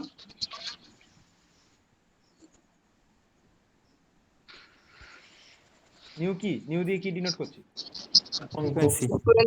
ফ্রিকোয়েন্সি। আর ল্যামডা? ওয়েভলেন্থ। নিউ আর ল্যামডা গুণ করে দিলে ভেলোসিটি চলে আসবে সেই পার্টিকেলটা, ঠিক আছে? এবার বল এর ইউনিট কি? ভেলোসিটি। এর ইউনিট কি? সেন্টিমিটার। এর ইউনিট কি? Second inverse. Centimetre second inverse কি? ভেলোসিটি তো। হ্যাঁ, কারণ তাই তো আসে আলটিমেটলি। ফ্রিকোয়েন্সি হচ্ছে এক সেকেন্ডে কত সাইকেল, আর ল্যামডা হচ্ছে প্রতি সাইকেলে কত ডিস্টেন্স। তার মানে এক সেকেন্ডে কত ডিস্টেন্স, এই দুটোকে গুণ করে দিলে সেটাই আসে কত সেন্টিমিটার পার সেকেন্ডে আসে, তাই ভেলোসিটি চলে আসে। লাইটে এটা সি লিখেছি কারণ আমরা এখানে যত আলোচনা করব সব লাইটের পার্টিকেলকে নিয়েই আলোচনা করব, তাই এখানে আমরা সি লিখেছি। ওই যে বললাম লাইটের ভেলোসিটিটাকে আমরা কনস্ট্যান্ট ধরি, ঠিক আছে? লাইটের ভেলোসিটিকে এই টোটাল এই ইলেকট্রোম্যাগনেটিক সিরিজটা বলবো, আজকে বলছি না কারণ আগে এটা বুঝতে হবে। লাইটের ফ্রিকোয়েন্সিকে আমরা কনস্ট্যান্ট ধরি, বললাম তো ফ্রিকোয়েন্সি আবার বলছি কারণ লাইটের স্পিডকে আমরা কনস্ট্যান্ট ধরি, সেটাকে সি সিম্বল দিয়ে ডোনেট করা হয়। তার মানে আমি যদি লাইট পার্টিকেল ছাড়া অন্য কোনো পার্টিকেল নিয়ে আলোচনা করি তাহলে নিউ ল্যামডা ইকুয়াল টু তুই ভিও লিখতে পারিস, ঠিক আছে? ভি ফর ভেলোসিটি বা স্পিড, সি ফর ভেলোসিটি বা স্পিড, সেটা লাইটের। ক্লিয়ার কি বলতে চাইলাম? স্যার লাইট তো কোনো ইলেকট্রোম্যাগনেটিক না। লাইট ইলেকট্রোম্যাগনেটিক ওয়েভ না, আবার কি? ইলেকট্রোম্যাগনেটিক ওয়েভ তাহলে সূর্য থেকে তোর কাছে লাইট আসছে কি করে? স্যার ফোটনের মাধ্যমে ওটা। হ্যাঁ, তা কেন? তার মানে তো ইলেকট্রোম্যাগনেটিক ওয়েভ, ওর কনস্টিটিউটিং পার্টিকেলটা হচ্ছে ফোটন। এবার তোর মনে হবে এটা পার্টিকেল নেচার, ওইটা পরে দেখতে পাচ্ছিস, এতে particle nature of electromagnetic radiation দুটো টাইপের ব্যাখ্যা আছে, ডি বগলি থিওরি আছে, সেখানে পার্টিকেল নেচার ওয়েভ নেচার দুটো নিয়ে আলোচনা করতে হয়। ধীরে ধীরে তো ব্যাপার স্যাপারগুলোতে ঢুকবো। ওর ওয়েভ নেচারও রয়েছে, পার্টিকেল নেচারও রয়েছে, কিন্তু ওকে যেতে গেলে ওয়েল সাউন্ড ওয়েভের মতো কোনো পার্টিকেলকে ভাইব্রেট করতে করতে যেতে হয় না, ও নিজেই ট্রাভেল করতে পারে। লাইট একটা ইলেকট্রোম্যাগনেটিক ওয়েভ, নাই সূর্য থেকে এখান থেকে আলো আসছে কি করে? তুই রাতে তারা দেখতে পাচ্ছিস কি করে? ওগুলো তো ভ্যাকুয়ামের থ্রু আসছে, স্পেসে তো আর কোনো এয়ার মিডিয়াম বা অন্য কোনো মিডিয়াম নেই, ভ্যাকুয়ামের থ্রু আসছে, ঠিক আছে? এখানে nu lambda equal to C বলা হচ্ছে কারণ আমরা লাইটের পার্টিকেল নিয়ে আলোচনা করব বা ফোটন পার্টিকেল নিয়ে আলোচনা করব, তাই লাইটের স্পিডটাকে আমরা সি দিয়ে ডিনোট করি এবং তার স্পিডকে আমরা কনস্ট্যান্ট ধরে নিই 3 × 10⁸ মিটার পার সেকেন্ড, ঠিক আছে? এবং এখানে লেখা আছে in vacuum all type of electromagnetic radiation regardless of wavelength তাদের স্পিড হয় 3 × 10⁸ মিটার পার সেকেন্ড। তার মানে লাইটের স্পিড 3 × 10⁸ মিটার পার সেকেন্ড হবে ভ্যাকুয়ামে। ভ্যাকুয়াম মানে কোনো মিডিয়াম নেই, সেটাকে আমরা সি দিয়ে বলি, নিউ ল্যামডা গুণ করে দিলে সি চলে আসবে। তাহলে লাইটের যে ফোটন পার্টিকেল আসছে তার ল্যামডা আর ফ্রিকোয়েন্সি গুণ করে দিলে তার ভেলোসিটি পেয়ে যাবো। ক্লিয়ার? ক্লিয়ার। আজকে এতটা।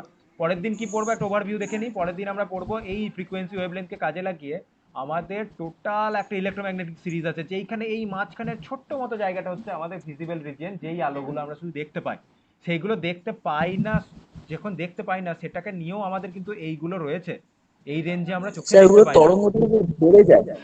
হ্যাঁ, বাড়া কমা করে, কমে গেলে একরকম, বেড়ে গেলে একরকম। লাইট ভিজিবল লাইটকে তুই যদি বেঞ্চমার্ক ধরিস, ওকে বেঞ্চমার্ক ধরে কম ওয়েভ লেন্থের এই গামা এক্স রে আলট্রাভায়োলেট, তারপরে ভিজিবলের থেকে বেশি ওয়েভ লেন্থের কারা ইনফ্রারেড মাইক্রোওয়েভ রেডিও ওয়েভস, ঠিক আছে? এক্স রে আল্ট্রাভায়োলেট এটা তো রেডিও অ্যাক্টিভ হয়। রেডিও অ্যাক্টিভ নয়,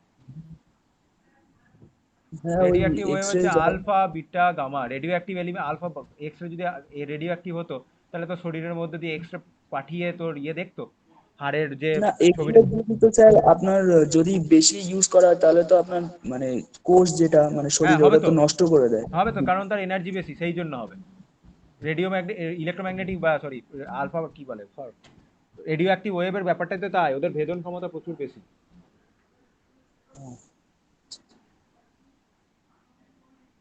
স্যার এক্স এর যেটা সেটা বিটা পার্টিকেলের স্রোত থাকে তো। এক্স রে যা পার্টিকেল থাকে দেখবি, আমার মনে নেই এক্স রে কি পার্টিকেল করতে হবে, দেখতে হবে। স্যার লাইট কিভাবে ট্রাভেল করে বলছিলেন একটু বলুন না। লাইট কিভাবে ও ইলেকট্রোম্যাগনেটিক, ওর কোনো ট্রাভেল করতে মিডিয়াম লাগে না, ও ওয়েভের মতো কি বলি আর কি, নিজের মতো বিকীর্ণ হতে হতে ওটাই। আসে, ওটা ওর স্পেকট্রাল মিডিয়াম মানে ওর জিনিসপত্র। তাহলে তাহলে ওয়েভ কিভাবে ট্রাভেল করে এই নিয়ে বসতে গেলে একটা ক্লাস শুধুমাত্র ওয়েভ নিয়ে বসতে হবে, ফিজিক্সের পার্ট। আমার ওটাই ক্লিয়ার হচ্ছে না, কোনো গেম ছেড়ে কি করে ট্রাভেল করছে। ওর ওটা ওই electromagnetic wave, electric field magnetic ফিল্ডে ট্রাভেল করতে মিডিয়াম লাগে না, ও কোনো পার্টিকেলকে ভাইব্রেট করে করে সেটা এগিয়ে আসছে না। ও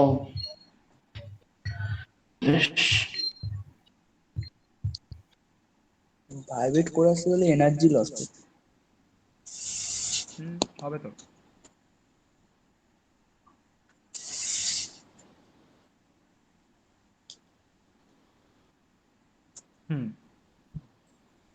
স্যার এটা পিডিএফ পেয়ে যাবো তো ওই এটা অ্যাপে? পেয়ে যাবি পরের দিন। হ্যাঁ, যেটা বলছিলাম, পরের দিন আমরা এই টোটাল রেঞ্জটা দেখবো। এই টোটাল রেঞ্জটা আরো যে যে রেঞ্জ আছে সেটা দিয়ে আমাদের টোটাল একটা ইলেকট্রোম্যাগনেটিক কি বলবো স্পেকট্রাম বলতে পারি, স্পেকট্রাম নয়, একটা ইলেকট্রোম্যাগনেটিক পুরো সিরিজ রয়েছে, সেটা তৈরি হয়েছে। ভিজিবলটা শুধু তার মাঝখানে এই পজিশনে রয়েছে, ঠিক আছে? আর সেটাকে রেঞ্জের মাঝে রেখে আমাদের এরপরে বোরের থিওরি পড়ে হাইড্রোজেনের যে স্পেকট্রা সিরিজটা রয়েছে, লাইন স্পেকট্রা, এই যে হাইড্রোজেনের লাইন স্পেকট্রা, তার মধ্যে একটাই সিরিজ আছে যেটা ভিজিবল, বাকিগুলো ভিজিবল রেঞ্জে থাকে না। তো সেই সব জিনিসপত্রগুলো লাইন স্পেকট্রাটা পড়তে হবে, এই লাইন স্পেকট্রা থেকে প্রবলেম আসবে। আর এইখানে যেটা দেখাচ্ছে এনার্জি, রেডিয়াস, ভেলোসিটি, এনার্জি, এটা এটা তোদের সিলেবাসে পার্টিকুলারলি মেনশন করেছে, যে এটা সিলেবাসে নেই। লেখা আছে expression of energy and radius to be omitted, ওই দুটোকে বাদ দিতে হবে, মানে এই জায়গাগুলো বাদ দিতে হবে। এখানে আমি জাস্ট এনার্জিটা লেখা আছে, এন স্কোয়ার, এ স্কোয়ার বা 4 পাই স্কোয়ার, এটা লেখা আছে। এর যে ক্যালকুলেশন, সেই ক্যালকুলেশন ওগুলো কিছুই পড়তে হবে না। 2.3.7 এটা পার্টিকুলারলি তোদের বাদ দিয়েছে, ঠিক আছে? তোদের যেটা দিয়েছে শুধুমাত্র এই সিরিজটা, এই জায়গাটা, ঠিক আছে? এই জায়গাটা দিয়েছে। আর যাদের ওয়েভ জিনিস নিয়ে জানার দরকার, আমি তো বললাম ওটা ফিজিক্সের পার্ট। লাইভ তরঙ্গ, অনুপ্রস্থ তরঙ্গ, অনুদৈর্ঘ্য, ইলেকট্রোম্যাগনেটিক ওয়েভ, এই সম্বন্ধে যদি আরো ডিটেলে জানতে হয় তাহলে ফিজিক্সের বই পড়তে হবে। আমি এক কাজ করব, আমি আমার ফিজিক্সের বইটা বার করে ধুলোটা ঝাড়বো, তোদের জন্য আমি আরেকবার পড়বো, সেখান থেকে ছোট করে কনসাইজ হয়ে একটা নোট বানিয়ে ভালো করে ওখান থেকে কিছু বলে দেবো, হবে? কারণ আমার এই মোমেন্টটা আমার মনে নেই, আমি 5 বছর আগে ফিজিক্সের বই পড়েছি। প্রতিটা ওয়েভ সম্বন্ধে ডিটেলে পড়তে গেলে ওই বই পড়তে হবে। আমি আমার ফিজিক্সের বই বার করে তার ধুলো ঝরে আমি একবার নিজে পড়ে তোদেরকে বলে দেবো, কারণ আমি ভুলে গেছি, সত্যি কথা তো এটাই, কবে ফিজিক্স পড়েছি, ঠিক আছে? হ্যাঁ স্যার আমাদের এখান থেকে কি কি পড়তে হবে একটু দাগিয়ে দিলে ভালো হতো। হ্যাঁ, এখান থেকে বলি, এখান থেকে প্রথম যে ফর্মুলাটা পড়তে হবে, এই জায়গাটা নিউ ল্যামডা ইকুয়াল টু পুরো পুরো পিডিএফটা আজকে দিয়ে দিবেন নাকি? তো পিডিএফটা দিয়ে দেবো, সবই সব রয়েছে, এটা একদম জিলেটের সিলেবাস অনুযায়ী বানানো, ঠিক আছে? এটা একটা ফার্স্ট পার্ট, এর একটা সেকেন্ড পার্ট রয়েছে, এখানে কিছু নিউমেরিক্যাল ও ডেমো নিউমেরিক্যালও দেওয়া আছে, ঠিক আছে? এবার এটা এটা কতটা, এটা হচ্ছে এই যে হাইজেনবার্গ আনসারনিটি প্রিন্সিপাল পর্যন্ত। হ্যাঁ, এইখান থেকে এটার আলাদা পিডিএফ। ম্যাথমেটিক্যাল কোশ্চেন হয়? হ্যাঁ হ্যাঁ, এখন তো ফর্মুলা ঢুকতে পারিনি।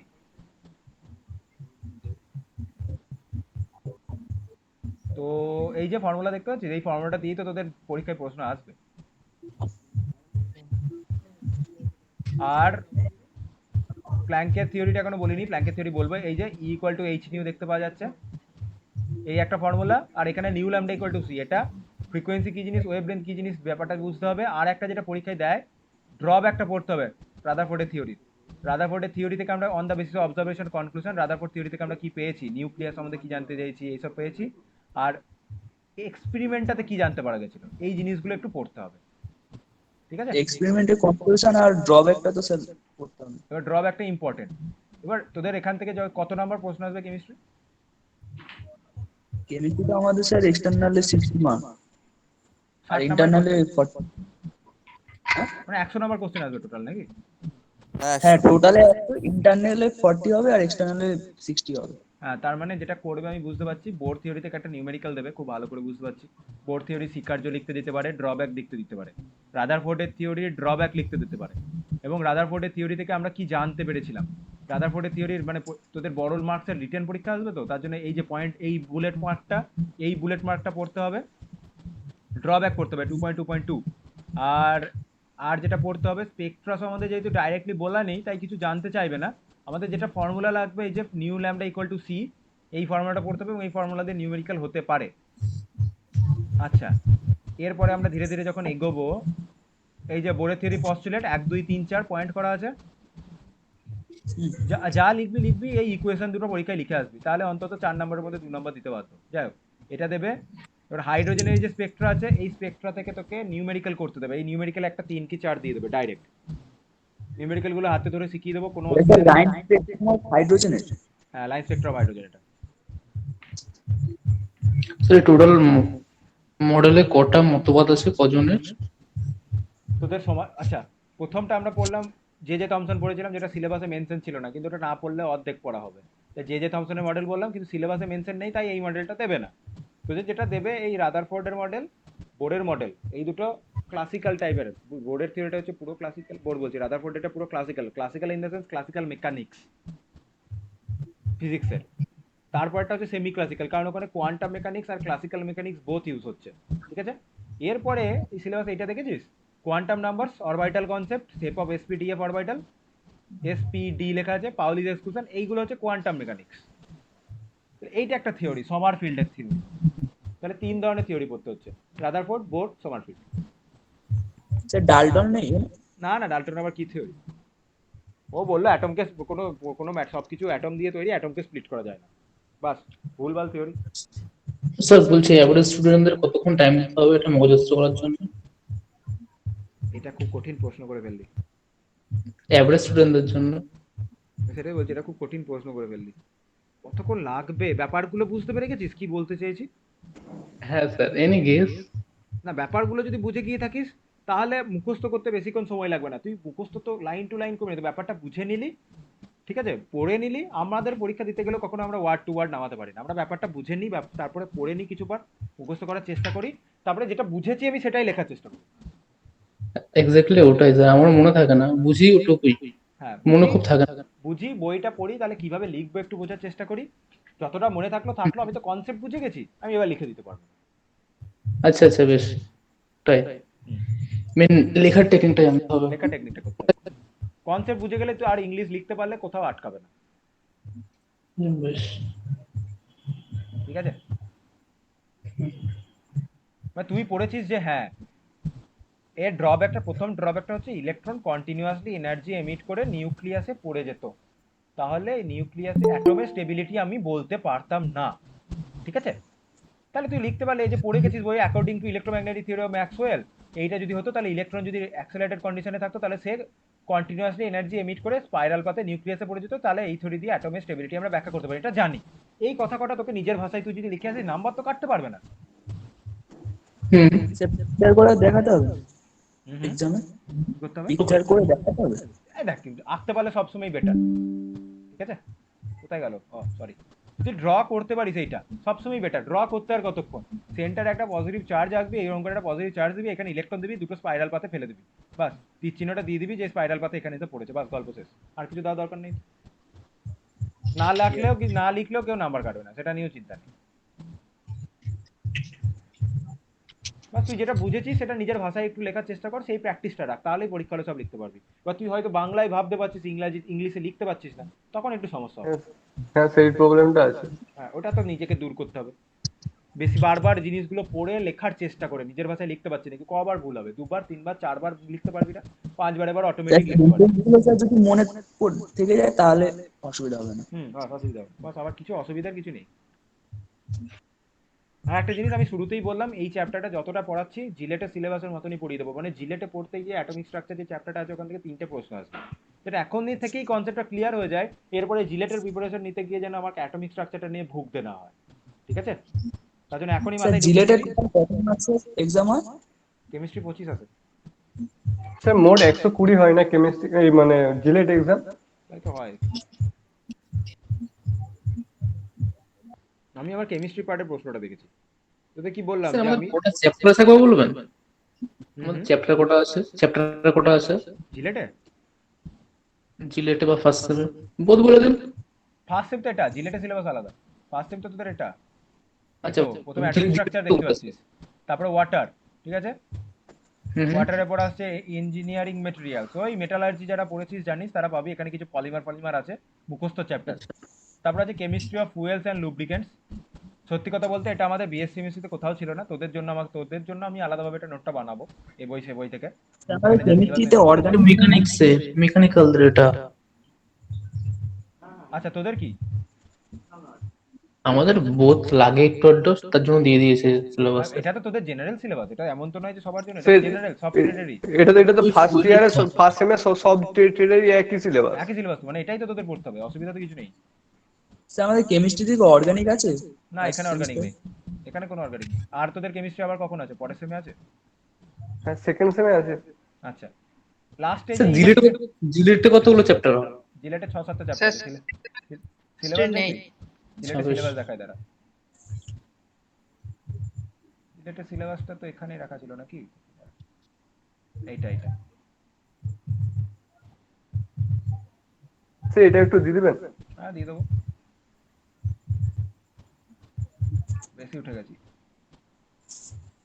আহা। আর এই যে কেমিস্ট্রি ABCDEFG, আর এদিকে একটা আছে অর্গানিকটা ইজি আছে, একদম ইজি, কিছু দেয়নি, একদম কিছু দেয়নি, অর্গানিক অল্প আছে, কিছু দেয়নি, এমন কিছু দেয়নি, ক্লাসিফিকেশন এসব দিয়েছে, ফাংশনাল গ্রুপ, নোমেনক্লেচার, বাস। অর্গানিকে ঢোকেই নি হিসাব মতো। অর্গানিক খুব বাজে জায়গা। এখানে তো অর্গানিকই নেই, বাজে জায়গায় তো আসছে না, অর্গানিকই তো নেই, এটা অর্গানিক শুনে খুশি হলাম, শুনে খুশি হলাম। হ্যাঁ ঠিক, এটা অর্গানিকই নয় হিসাব মতো, ওই উপরে ছুঁয়ে বেরিয়ে চলে গেল। এবার এখানে দেখ যেই চ্যাপ্টারটা কমন পাচ্ছিস, দেখ অ্যাটমিক স্ট্রাকচার আর বন্ডিংটা কমন পাবি, ওয়াটারটা কমন পাবি, আর এই মেটালার্জির এই জায়গাটা অল্প করে কমন পাবি, বাকি অ্যাসিড বেস, অক্সিডেশন রিডাকশন, এখানে ইলেকট্রোকেমিস্ট্রিতে যেটা আছে ওটা তোদের ফার্স্ট সেমের এখানে আছে, এই দেখ। এটা একটা বড় চ্যাপ্টারের একটা পার্ট। আর যেটা আছে ওয়াটার পেলে অর্গানিক, এগুলো নতুন পড়তে হবে। তার জন্য বলছি অ্যাটমিক স্ট্রাকচার, এই যে এ চ্যাপ্টার থেকে 3টে প্রশ্ন পাবি, এই বোর মডেল থেকে শুরু করে এই ওয়েভ ডি বগলি ওয়েভ ইকুয়েশন লেখা আছে, এখান থেকে একটা প্রশ্ন আসবে। এই কোয়ান্টাম থেকে শুরু করে, এই কোয়ান্টাম যেটা লিখছি, কোয়ান্টাম যেটা বুড়ো করছি, এখান থেকে শুরু করে এত দূর পর্যন্ত একটা পার্ট আসবে। আর এই যে concept of hybridization, shape of the molecule, এইখান থেকে একটা প্রশ্ন আসবে, মানে 3টে প্রশ্ন আসবে এখান থেকে, 3টে পার্ট থেকে, মানে একটা চ্যাপ্টারে এখান থেকে 3টে প্রশ্ন আসবে, ঠিক আছে? আচ্ছা তার জন্য বলছি অ্যাটমিক স্ট্রাকচারটা ভালো করে পড়তে। সেই জিলেটের ট্রেড সাবজেক্ট থাকে না না? দেখ এর আগে আমাকে বেশি জিলেট নিয়ে জানতে চাইলে আমি বেশি বলতে পারবো না, এদের ফিজিক্স আছে এইখানে তোর, তার আগে দেখ ম্যাথামেটিক্স আছে, তাহলে জিলেট ম্যাথামেটিক্স, ফিজিক্স, কেমিস্ট্রি, আর এই যে এইটা fundamentals of Fundamentals electronics of and electric Electric. Engineering, এটা FE আর ফার্মেসিদের জন্য এরা ফার্মেসি জিলেটের সিলেবাস এসব যা আছে তাদের এই কটা পড়তে হয়, এই 4টে টপিক, ফিজিক্স, কেমিস্ট্রি, ম্যাথামেটিক্স আর FE।